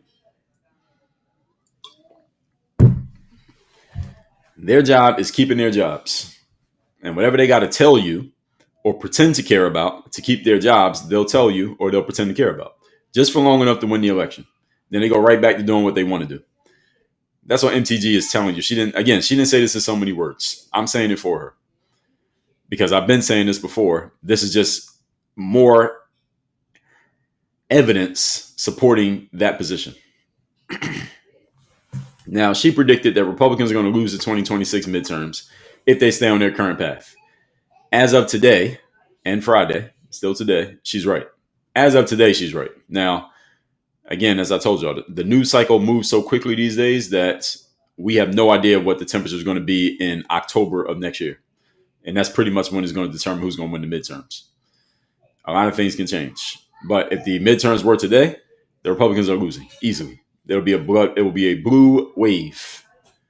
Yeah, if y'all know what a blue wave is, that's when the Democrats win a whole bunch of elections. Democrats being blue, Republicans being red. It will be a blue wave, and Congress will be 100%, not 100%, I'm being hyperbolic, but 100% blue. Donald Trump ain't getting shit done for the next 2 years if the midterms were today. Absolutely nothing done. You think he's getting nothing done now? All right, wait till the Democrats take over Congress. Then you'll see how much he actually gets done. And Donald Trump would get impeached again. That's the one thing that would get done. He would get impeached. So we have something to talk about. I would appreciate it because it give me content and I can make fun of the ridiculousness of them impeaching him a third time, which they will do if they get control of Congress in 2026. That is a guarantee. So y'all want to bet on something? You want something to bet on that. If the Democrats get control of Congress in 2026, Donald Trump will get impeached for a third time in January of 2026. That one you could take to the bank. All right, so she warned the Democrats would then impeach Trump again, as I just told you. We know, everybody knows he's going to get impeached again if they don't win those midterms. Donald Trump does not want to get impeached again.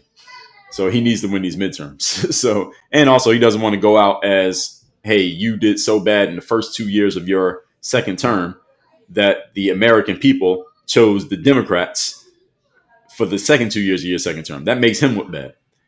You did such a bad job, Donald Trump, that the American people went and voted for your opponents to stymie you and give you a loud and clear signal that you're going out sad in your second term. He doesn't want that to happen. He doesn't want that on his track record. More than he cares about the impeachment. He doesn't want on his track record that he did so bad that the American people went and voted against his party, despite his endorsements, in the second half of his last term. So this is an ego play, I think, above many other things for Donald Trump. And Donald Trump wrote a book called Think Big and Kick Ass, where he tells you where his ego is. So this matters a lot to him. So if I was Donald Trump's consultant, this is the angle that I would use talking to him. Like, hey, this is the reason why we need to win these midterms, because it makes you look bad. It makes you look bad if you lose for the reason that I just explained. Now, some conservative mocked MTG as bitterness because she lost Trump support. I say that's play. That's kids play. If they're mocking her and saying, oh, you're only saying that the Republicans are going to lose the midterms because you're mad because Donald Trump doesn't support you anymore. You can say that, but the midterms are coming up in November, whether you say it or not. Right now, today, the Republicans will lose the midterms. Both sides of Congress, they would lose both. They would lose control. It wouldn't be 100%, but they would no longer have the majority. The Democrats will have majority in both the Senate and the House if the midterms were today. So Marjorie Taylor Greene is correct. Now, they say, her opponents in the Republican Party are saying that MTG overstates her influence and misreads voter sentiment. I say maybe she's overstating her influence. I think a lot of people overstate their influence when they become well-known, important, and they have big fan bases. They tend to get this grandiosity in their heads. Everybody's guilty of that. And is she misreading voter sentiment? I don't think so. Good news is ain't no votes till November. That's the good news for the Republicans, is that there are no votes till November. But right now, it ain't looking good. But again, right now, changes about every 2 to 3 weeks. That's the good news for the Republicans. Right now, it keeps changing. Now, her resignation frees her to pursue a new political future with no constraints, which again, I said she might go to Stephen A. Smith route, which is, and I think hers would be a 20 times more genuine than Stephen A. Smith's, where she is offering America first, help the everyday person principles, standing on something, what Stephen A. Smith does not do, standing on something solid, principle based, and she is open and willing to criticize either side because we've already seen her do it from the MAGA side, criticize MAGA, which would give her a lot more, again, credibility than someone like a Stephen A. Smith because she's standing on something real. She has already stood on something real and paid the price for those principles. And she can come out and say, here's where I stand. 1, 2, 3, 4, 5, 6. These are the principles I'm standing on. I'm never going against these. Now, let me tell you what I believe based on these principles. Whereas you don't get that from a Stephen A. Smith, but people eat it up because he's a famous black guy who's supposed to be on the left criticizing people on the right. But if the left had won, he'd be criticizing the right and flying the flag of the left had they won. So this is the difference between somebody who's saying something that maybe goes against the grain, but they're doing it based on principles, Marjorie Taylor Greene, and then someone saying something that seems like it's going against the grain, but it's just based on what is popular and what's going to get me attention today, which is Stephen A. Smith. For those of you, most of you have asked me questions about Stephen A., what I think about him and his politics. And much of you white folks, middle American individuals who get excited by Stephen A. Smith, I say don't get too excited. I understand why you're excited, but don't get too excited. I did a live stream about this about 2-3 weeks ago. For those of you who didn't see it, you can find a replay on YouTube. Now, she hinted at taking some new path. This is MTG, fueling speculation about also possibly running for governor. I forgot about that. She might run for governor of the state of Georgia, which would be interesting. I don't live in the state of Georgia, and I'm not about to. But if she does that, that'd be interesting. I don't think she's done in politics because she has too much juice. Right now, she has so much political juice. Why would she just stop? Because she'd be just dropping the ball on a clean opportunity in front of her. What she could do, again, run for president. She's probably years away from that. Run for governor. She could probably do that right now, or at least the next election. Run for Senate. She could possibly do that too. And then just get in the media space. She could probably do that as well. So we'll see what she ends up doing. But I don't think she's just going to ride off into the sunset and just work and run her businesses and be with her family. I don't think she's going to do that. She's going to do something else. What? We don't know. She might already sign a contract to do something and just didn't announce it yet. Now, this sudden exit leaves her district scrambling for a special election. So now people get to run. A bunch of people get to throw their hat in the ring. So anybody who lives in the 14th district who wanted to get into politics, it's a golden opportunity for you. We got any 14th district people in here? You can get into politics now. That district is very Republican. And whoever decides to go for her successor route is going to be a big bloodbath amongst Republicans trying to get that spot.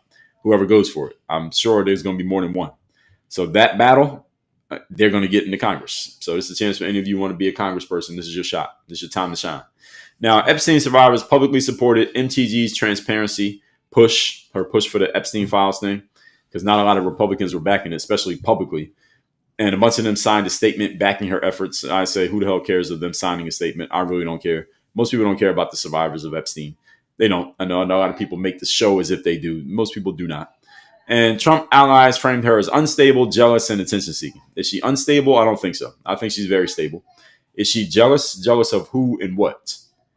You can't say she's jealous of Donald Trump. Donald Trump's a damn president. How are you going to be jealous of the president? And you're not even close to being a president. So I'm rejecting that frame too. And they say she's attention-seeking. Okay. I don't have a problem with calling her attention-seeking. Who's not attention-seeking? I mean, I'm attention-seeking. I'm doing this live stream. Obviously, I'm asking for your attention by doing this live. If you leave a comment, you want attention. You want somebody to see and read your comment. So everybody's attention-seeking. I don't like the frame of using attention-seeking as a pejorative, as if somebody's doing something wrong, as if the very person offering the criticism is not doing the exact same thing. Everybody's attention-seeking. So there's nothing wrong with attention-seeking. So this tells me the Republicans don't have much on her. I mean, she's already walking away. So they're just trying to throw anything negative on her that they can. And people who are hardcore Trump supporters, i.e. they buy into everything that Trump says without assessing it logically, they're going to buy into this, but there's nothing behind this. Nothing of substance behind this criticism. Now, Donald Trump mocked her complaints, saying that she was upset that he didn't return her calls. Okay, maybe he didn't. Maybe she was. But is that enough for her to resign from Congress? I don't think so.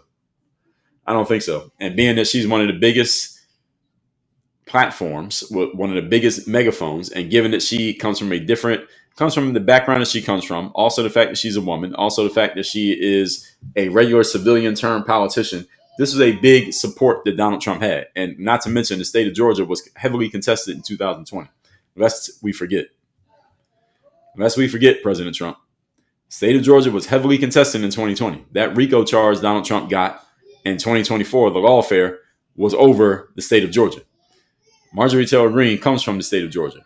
Marjorie Taylor Greene campaigning on behalf of Donald Trump in 2024 helped him win Georgia pretty handily in 2024 as opposed to how it went in 2020. Let's not forget about that. So Donald Trump, he can put on the show of not caring about MTG leaving. And in the big picture, he can't really care because what's he supposed to do? Stop and cry about it? He still has to keep running the country. But at the same time, this was a hit, as I already said. MAGA took a blow by losing her because she's a strong supporter. She comes from a background that gives her credibility. And she's in a state that has been heavily contested between Democrat, Republican in the last two election cycles. Now, this is not something they can just walk through like it didn't happen. This happened. And it matters. All that said, folks,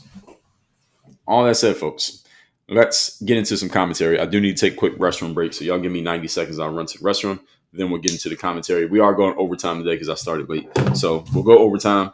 And let me fire up my soundboard.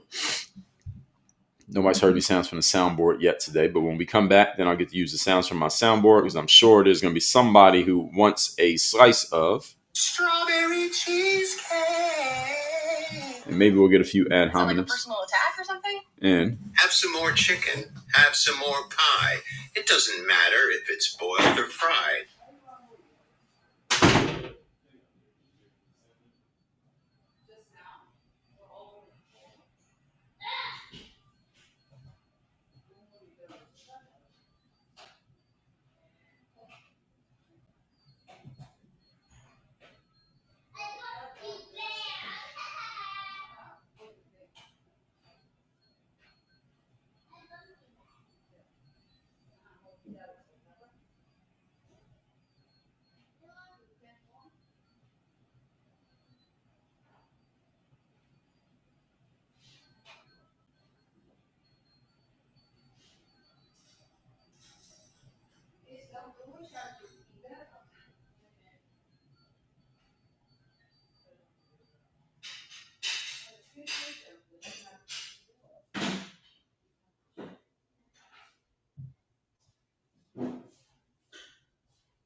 here we go. Let's see. Gotti Films on YouTube said if politicians solve problems, they wouldn't have issues to campaign for. LOL.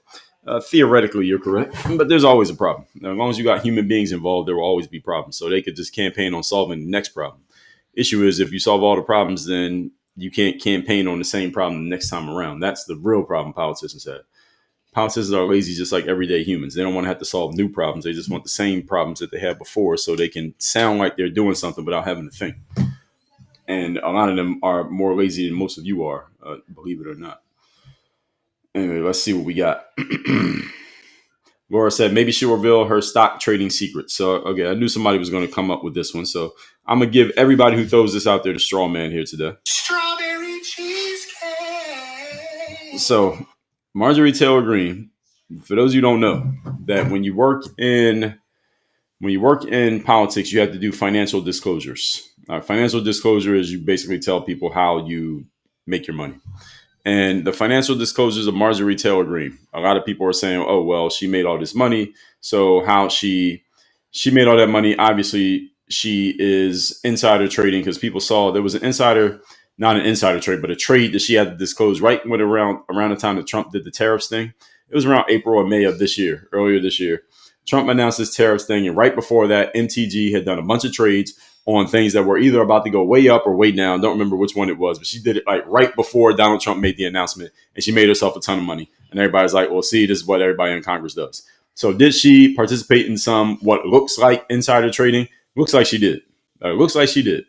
Now, we'll come back to that in a second. So her net worth, according to the internet, and we're going to get into this in a second too. So I'm going to come back to this net worth thing in 1 second. So it went from about 700,000 in 2021. That's when she entered Congress. We won the first election in 2020 to 25 million by 2025. So her net worth went from $700,000 to $25 million in 4 years, 5 years, let's say, allegedly. And she owns a company called Taylor Commercial. We're going to get back to that in a second.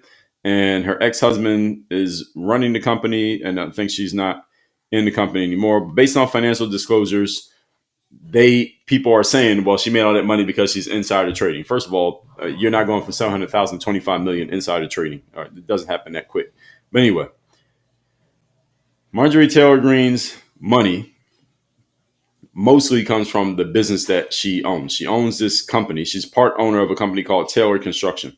This company its valuation went up to 5 to 25 million in the same time period as she was in Congress. This is because there's been a big housing boom in the state of Georgia. That's where a lot of her wealth comes from. It comes from her being a business owner of that company. And let me go back because I went and looked up this information because a lot of people were talking about this online this past Friday. Oh, she made all that money. She's leaving now because she just went and made all that money. Okay, why doesn't everybody in Congress just do the exact same thing? Just make $25 million and leave. Why does everybody else not have $25 million? If it's that simple and that easy, why is she the only one doing it?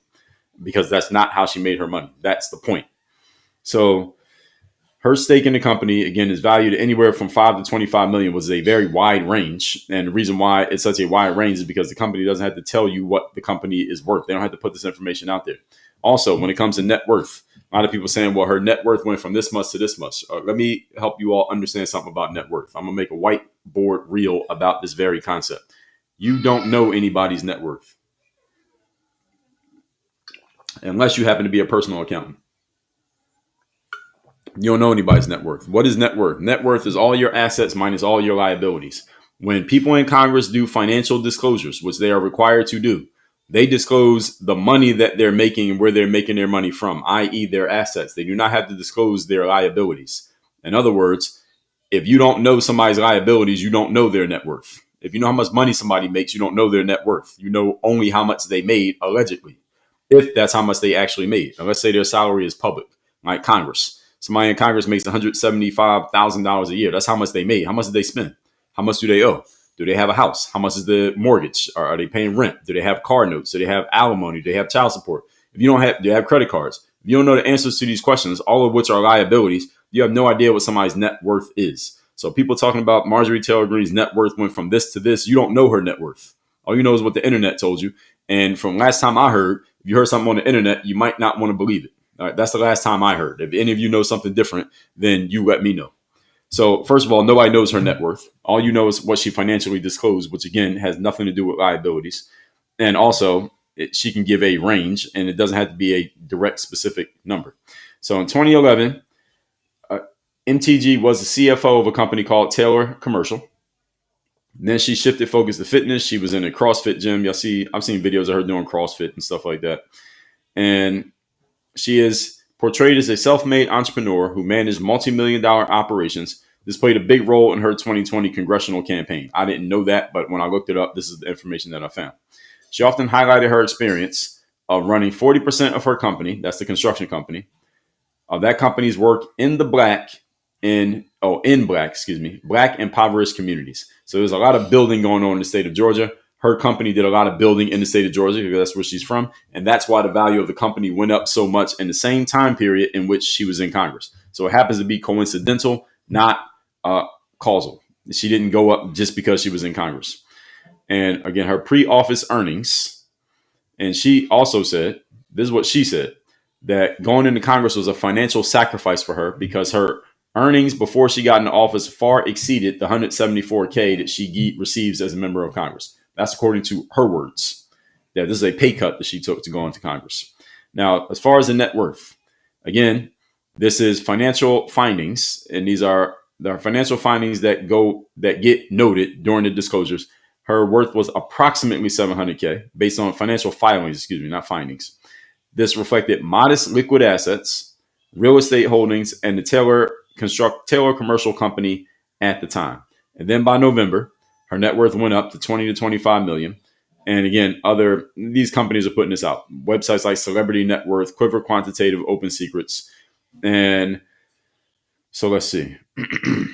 That Taylor Construction Company was valued at $500,000 in 2020. That same company is now valued at $25 million. So the company just went up big in 5 years. That's what happened. So the construction business appreciated amid the economic recovery, because everybody remembers what happened in 2020, right? Okay, so then all the buildings started happening all over again. She had some initial stock gains, and then she did a book deal. So she already had a book deal. She got some royalties for that. Then her real estate value went up. And then she got these business distributions from owning the company. Another $3 million in investments by this year. $3 million in investments, and read what else it says. Assets, revaluations, no major new sales reported. So her business and real estate, according to what I found, constitutes 80% of her wealth. Her business and her real estate is 80% of her wealth. Most of it comes from that company. 5 to 25 million. 300,000 from a house, and maybe $1 million from a house in DC. Liquid assets, credit union accounts, maybe 1 to 5 million. Liabilities, they don't actually know. They only know the company stuff. Congressional salary, 174, contributes minimally to her money, as I just laid out. So family business growth, real estate, book royalties. She wrote a book called MTG in 2022. She earned $178,000 in royalties per the FEC. That's the filing she has to give. Speaking fees, she makes another 6 figures. Stock trading. This is the thing everybody thinks she made all her money from trading stocks. She's made 450 trades since 2021. That's not really that many trades. In 2025, she made $300,000 in 1 month alone. That was probably around the time she did that move that I just mentioned, around the tariff announcement by Trump. She made $330K in 1 month. That doesn't add up to $25 million, though, however. Let's just do math here, folks. Now, it talks about a couple companies she's invested in. Who cares? So they say it's a suspicious timing of the trades. It was in April. Yes, this is in April. Marjorie Taylor Greene bought $300,000 in stocks on April 8th to 9th, just before Donald Trump made a 90-day pause announcement, and it spiked the markets by 8 to 12%. Then she sold $500,000 to $100,000 in treasury bills at the exact same time. And they say that she probably knew, and she probably did. And then she said, my portfolio manager bought the dip. I don't place trades myself, whatever. All right. Did she probably insider trade on that? Probably. Is she going to get caught for it? No. She already got caught, quote unquote, but nobody's going to do anything. So that's it. So anybody with the Marjorie Taylor Greene made her money from stock trading? No, she didn't. She made money because she owns a business. The business went up, not her stock trading. She's not that good.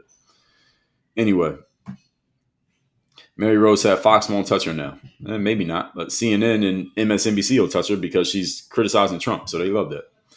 Jeep said, why is her net worth so much now? Never had that kind of money. So again, as I already explained this, I'm just giving anybody who brings this up a straw. Strawberry cheesecake. So I'm handing out strawberry cheesecake today for anybody who makes these comments. I already preemptively addressed this.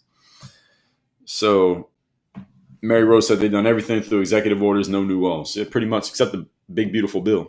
And that's it.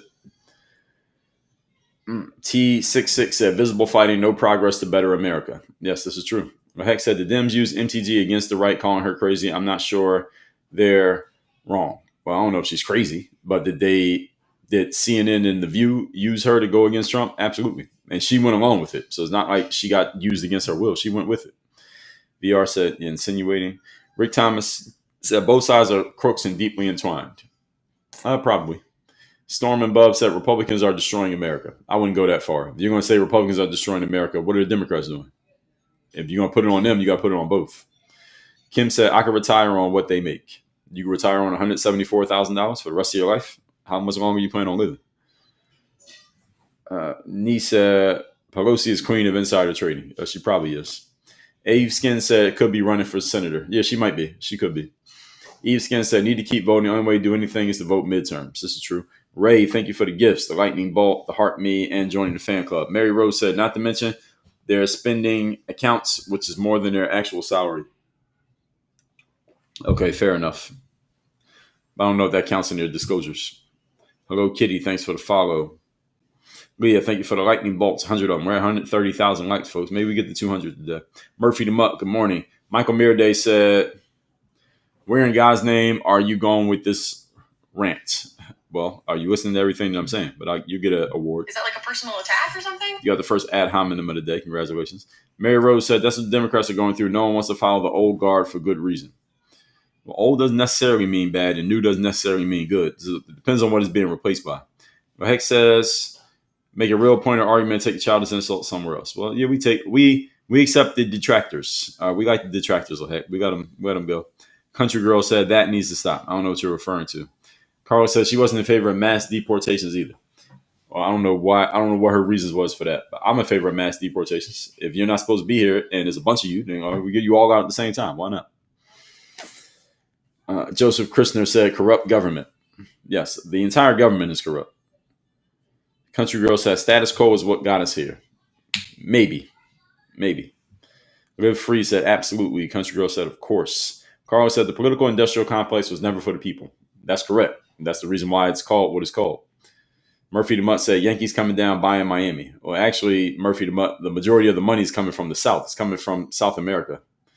It's international buyers from South America who are buying. They said most of the money is coming from Argentina and they're buying in cash. So it's not like they're going through the banks and getting financing and all that. They're just coming in and straight buying stuff. And that's what's happening in South Florida. South Florida is heavily Latin and South American infused. So people you see walking around here, you think they're white. They're actually Latin. A lot of them. Marky Man says San Francisco was out of price range for locals 30 years ago. Yeah, so Miami's now catching up. It was already caught up, actually. It used to be in price range about when I first got here, 15, 16, 17 years ago. Now, that's over. Denise Bunsey, thanks for the follow. Mary Rose said, that's the perfect definition of what the government on the federal level should be. That's correct. Well, thank you.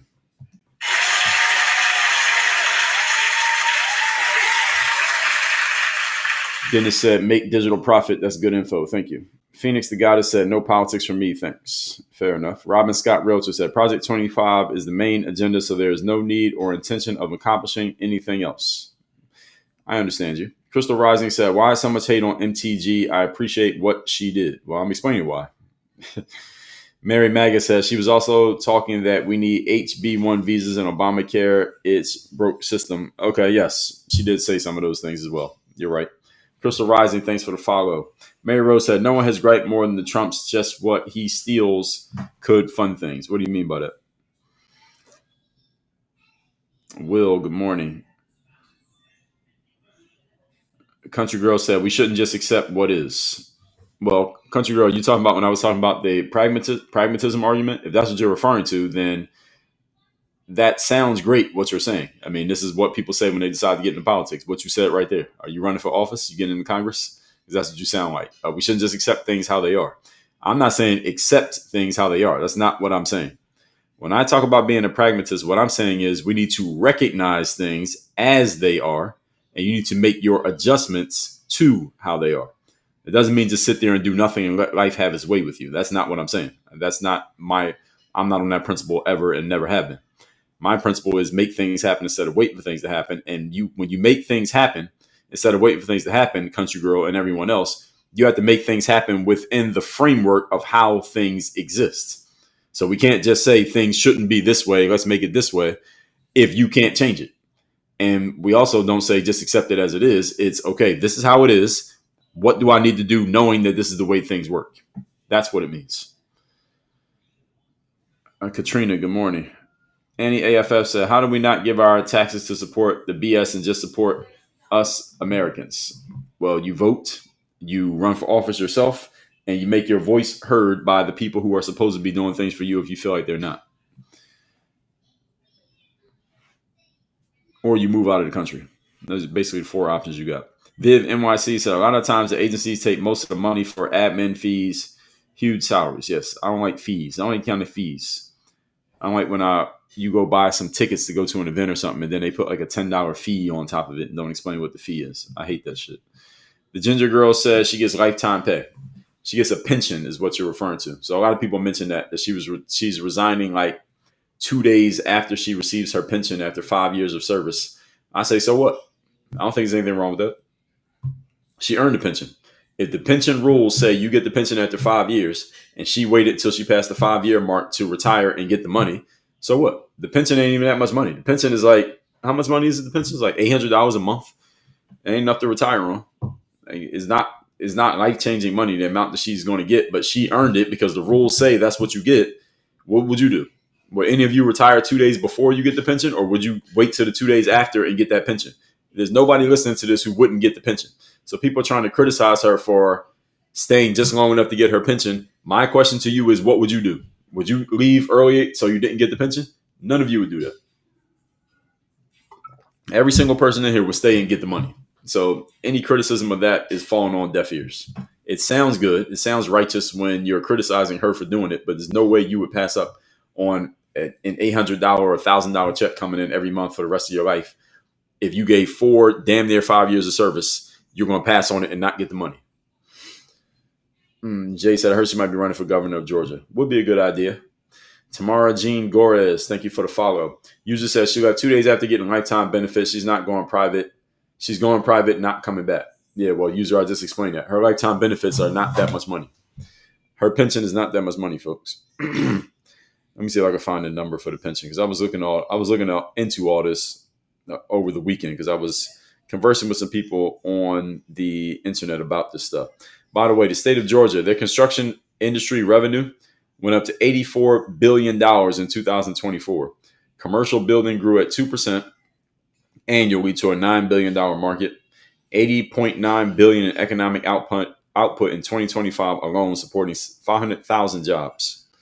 So those of you wondering how her company went up so much, that's why. She's in the construction business when construction business went up big. What is the pension that Marjorie Taylor Greene will be receiving after she resigns, given that she put in 5 years of service in Congress? So I'm talking to Grok right now. Grok's going to tell me how much money she's going to be getting. So the pension plan,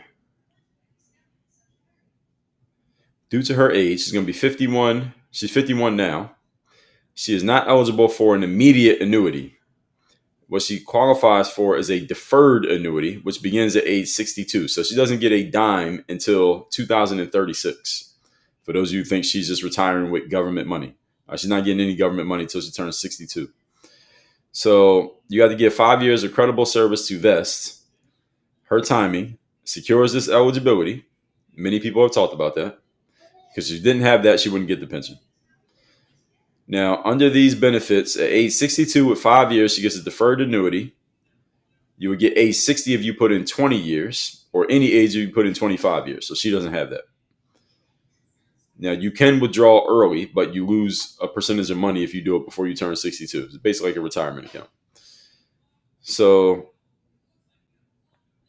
we're just trying to find the numbers. So there's some calculations you got to do on this. 1.7% times high 3 average salary times years of service. So her high 3 average salary, 3 consecutive years of basic pay. So rank and file House members get $174K a year. That's her. She did 5 years of service, rounded from 5 years and 3 days. Partial years count proportionally, but it's effectively 5 full years. Her multiplier is 1.7%. So that equals $14,790. $14,790 per year. Per year, everybody. $14,790 per year divided by 12. Okay, so it's more than I thought. $1,232 a month. That's how much money she gets. I don't know what it's like in the state of Georgia, but you can't even get a studio apartment in Miami for $1,232. You can't even apply for an apartment for $1,232.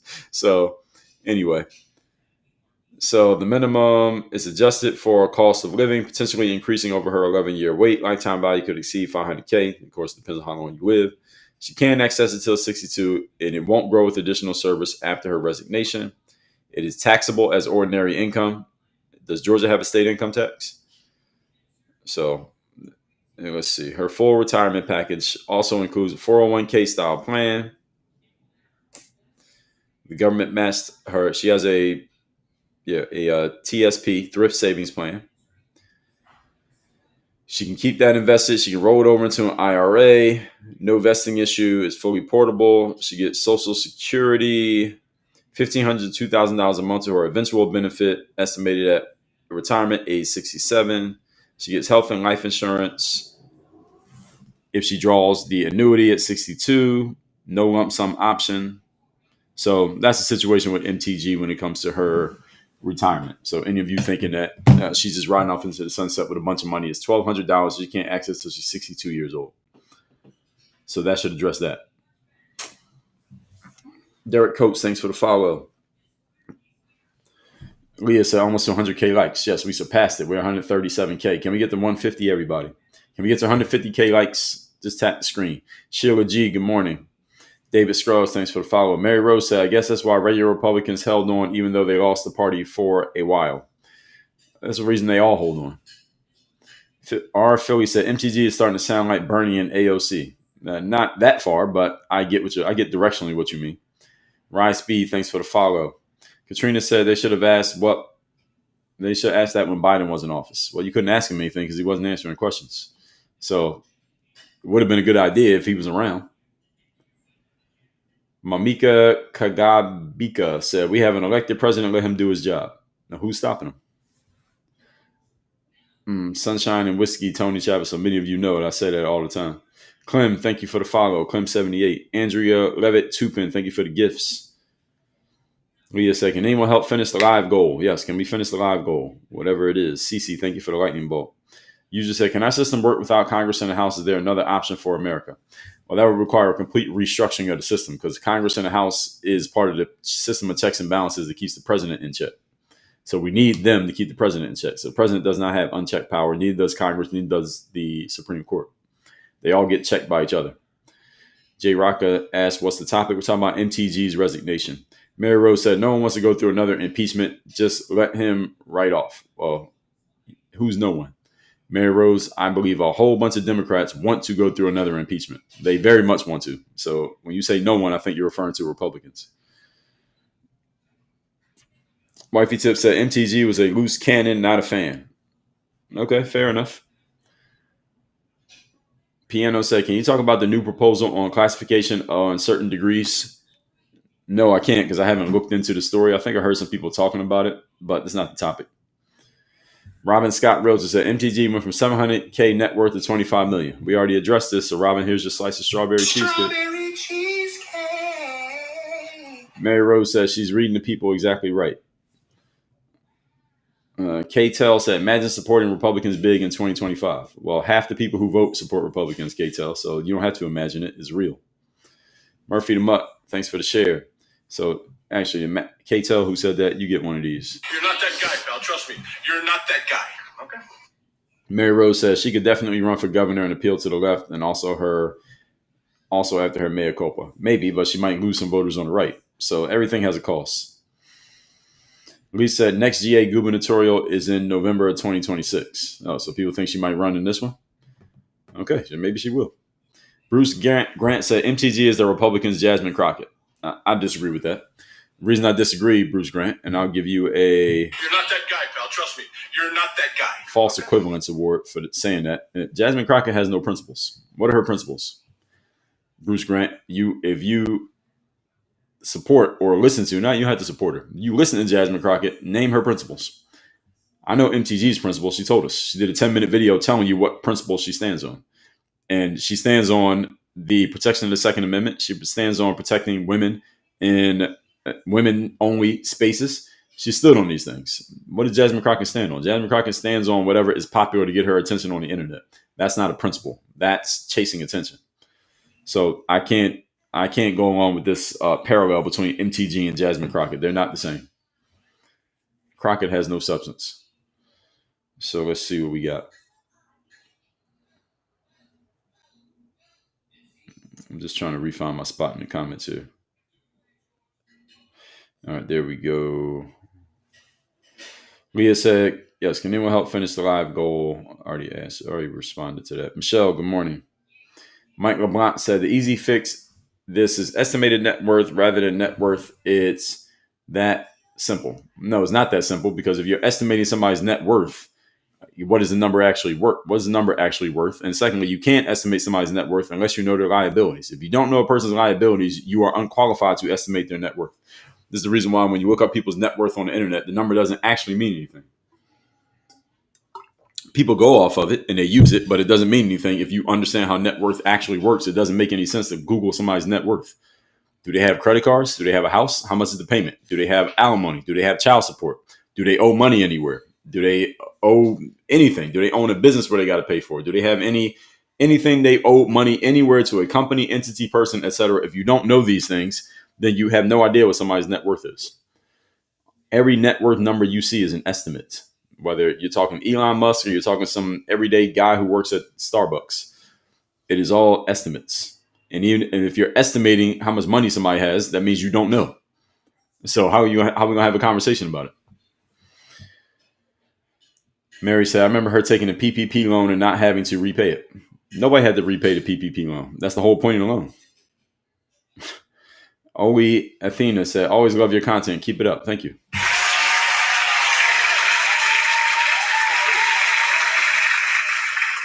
LeBron James's company took a PPP loan.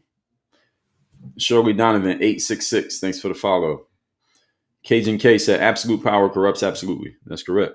Brooke Martella said, good morning. Thank you. Good morning to you. Mikey said, people should also focus on the bureaucrats that run these systems and the amount of control and power. I agree. That ginger girl said, I agree. It's smart. Great. T66 says she believed in term limits. So, yeah, it might be another reason. She limited herself. Mary said, companies tend to fire people right before they qualify for their pension. She was smart. Yeah, well, yeah, I mean, if she had lost, then she wouldn't have got her pension. But I think she was going to win. Ali said, I love your honesty. Thank you. Rick Thomas said, a politician goes to work to stuff their own pockets just like anyone else. That may be, I don't know if that's the main reason, but it is definitely one of the perks that come with the job. Katrina says she'll get over $8,000 a year when she turns 62. Yeah, depending on the way it's more than that. It's about $14,000 a year, but it's not that much money. Cam in K-Town says she is smart to stay a little longer to get her pension. I agree. A little bit stormy. Thanks for the follow. Carla said it's the principle, not the amount. Yeah, and I think by principle, she should stay and get her money, as I would say anybody else should. Rick said Georgia has state income tax. Yeah, so it ain't that much money for her. I mean, I would still take the money. She could pay her, electric bill, put some gas in the car, and buy some beer with the money she's going to get from the government as she turns 62. She's going to be 62 years old, getting $1,200 pre-tax. Carla, thanks for the lightning bolt. CC said, I wonder if she gets the interest or just the money that she put since she only worked 5 years. Well, she gets the same thing anybody else would get. There's a whole system for it. So 5 years is the minimum, but there's 20 years or 25 years. And they got it all laid out. You can actually look it up on Grok. They gave you all the details. I skimmed over a bunch of it. Jazz does it. Thanks for the follow. CC usually invested after 10 years. No, the minimum is 5. 5 is the minimum. Mary Rose said, I am technically a Democrat. I do not want to see another impeachment of any kind on Trump. I understand, but there's a bunch of Democrats who do want to see it. And being that you're a Democrat, you know that. Susan said, are you a Democrat or a Republican? Neither one. I'm not a fan of either group. I'm just an American citizen with an opinion. Carol Lee said, you're good. Thank you. Bruce said, Jasmine Crockett's stance is orange man bad no matter the issue. Jasmine Crockett's stance is whatever I can say to get attention. That's her stance. And if it means saying orange man bad, she'll say that. But let's say she's still in Congress 4 years from now and J.D. Vance is the president, she'll talk about him. That's what she does. She's an attention chaser. And that works these days. Obviously, we know who she is, right? Sue Smith said MTG has no substance. I disagree. You may disagree with her substance, but we can't say she doesn't have any. She is clear on where she stands. If somebody can tell me clearly what their principles are, then you have substance. I don't have to agree with your principles, but if you're clear on them, then I can't say you don't have substance. Carol Lee, thanks for the follow. Leah, thank you for the lightning bolts. Again, Christy, thank you for the heart and the go popular. Katrina said the impeachment is just you slow him down, nothing more. Well, that's the whole point, Katrina. That's the goal. The goal is to slow him down, get negative headlines about him, and to be able to say he got impeached 3 times because that makes them feel good emotionally when they talk about Donald Trump. Like, y'all elected this guy who got impeached 3 times, and he got these charges, and he got 34 felonies, and what's other things they say about him? He tried to overthrow the government. They just added to the list. That's the whole point, Katrina. So you're right in what you're saying, but that is the very reason why they're doing it. So the way you're framing it is that it's a small thing that doesn't matter. They're framing it as if this is an important thing that does matter. So it's just a difference in approach. But y'all are both going after the same thing. Carla, Indiana said MVP Leah. Yes, thank you, Leah, for the likes and helping us hit the goals.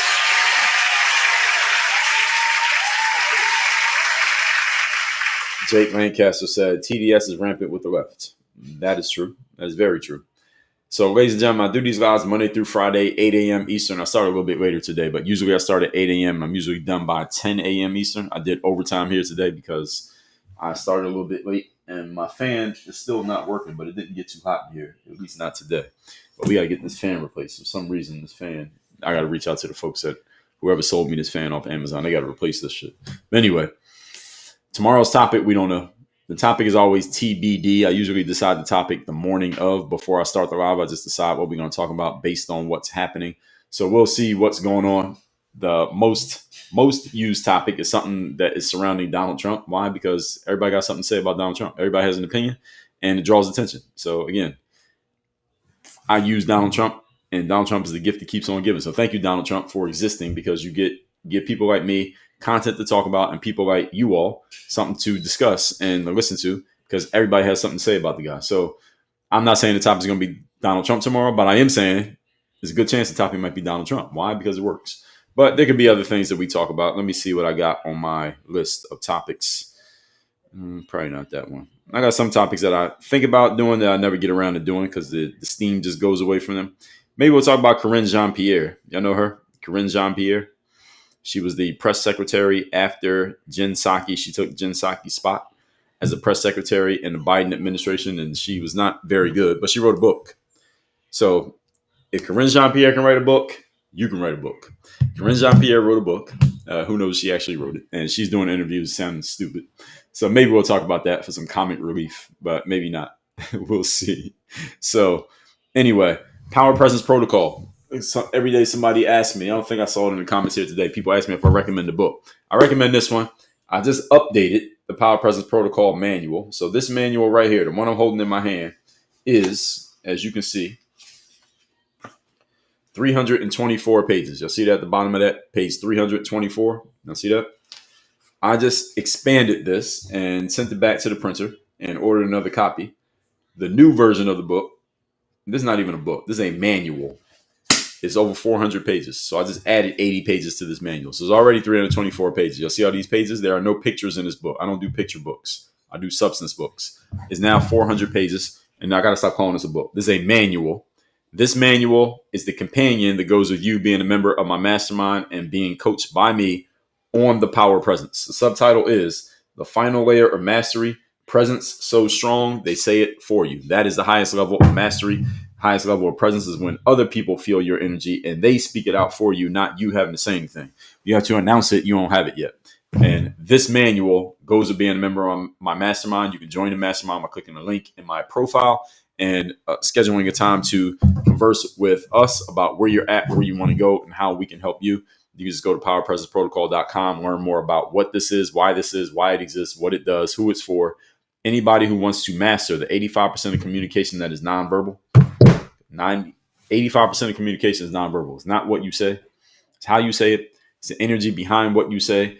It's what you pick up and what other people say and do not say. Remember that communication is not just you speaking. It's you listening and reading what other people are saying and not saying. Body language, nonverbal stuff, eye contact, everything. You have to learn to pick up on those things, and people are picking up on those things on you, making snap decisions about you, and they're making big time decisions, conscious decisions based on what their snap decisions told them, because most of what we pick up communication wise is subconscious communication, meaning we don't even realize that we're telling people things, and we don't even realize that we're picking up things from other people. So if you fumble the ball on the 85% of communication that is nonverbal, you're fumbling the ball on communication, period. So you can have the best script in the world. If you are poor at your nonverbal communication, your script is irrelevant.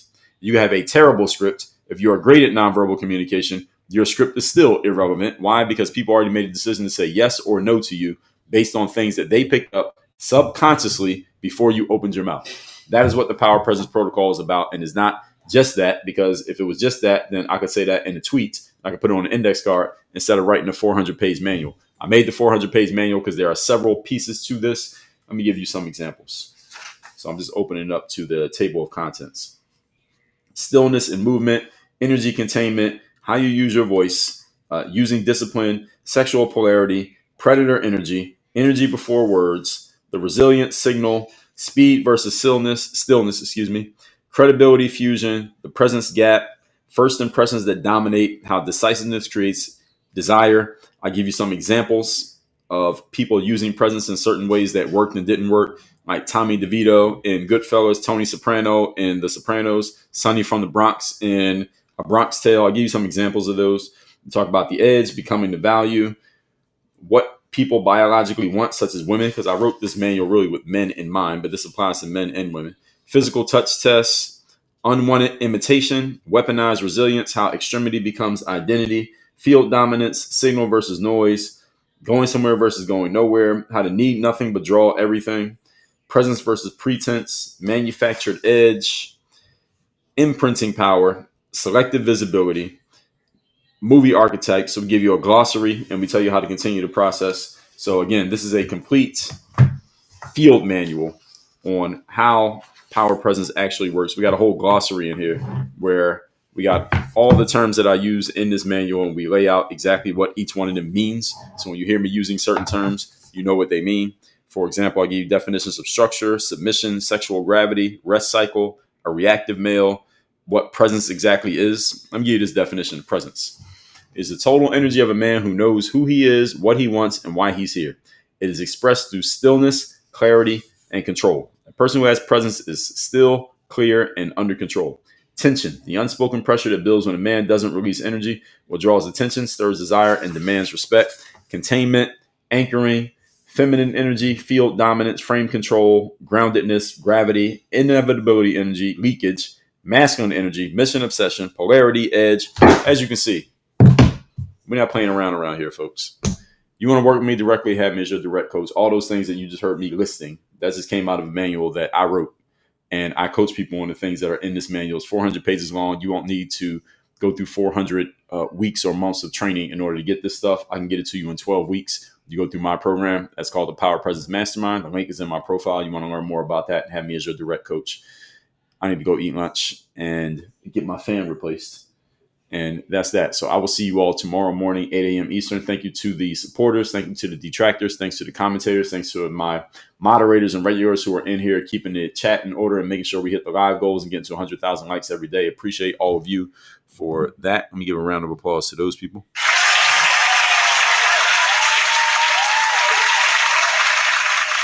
And I will see all of you tomorrow morning, 8 a.m. Eastern. Who was that that mentioned Mount Airy? Yo, boy, who was that? Yo, boy, good morning. Who's that that mentioned Mount Airy? I don't even know who that is. So somebody said, Christy, did you ever find out what her book deal was? I remember you talking about her a while back. Well, Kamala's book deal was 20 million. Kamala's book deal was 20 million. So I don't know whose book deal you're asking about. MTG, you weren't talking about hers. Hers is she probably got a couple 100,000. At that time, she wasn't that big. Mike said, could you honestly state your stance on President Trump? What stance? What stance are you asking about? I talk about President Trump damn near every other day on here. How are you even asking me this question? What stance are you asking for? I'll give you a chance to give me some clarity on that, and then I'll answer your question. Then we'll wrap this up. Or you can just ask it tomorrow if you don't answer it. We already addressed that one. Profitable day. All right, so that's it, everybody. Everybody have a great Monday. I'll see you all tomorrow morning, 8 a.m. Eastern. We out here. Work on your game.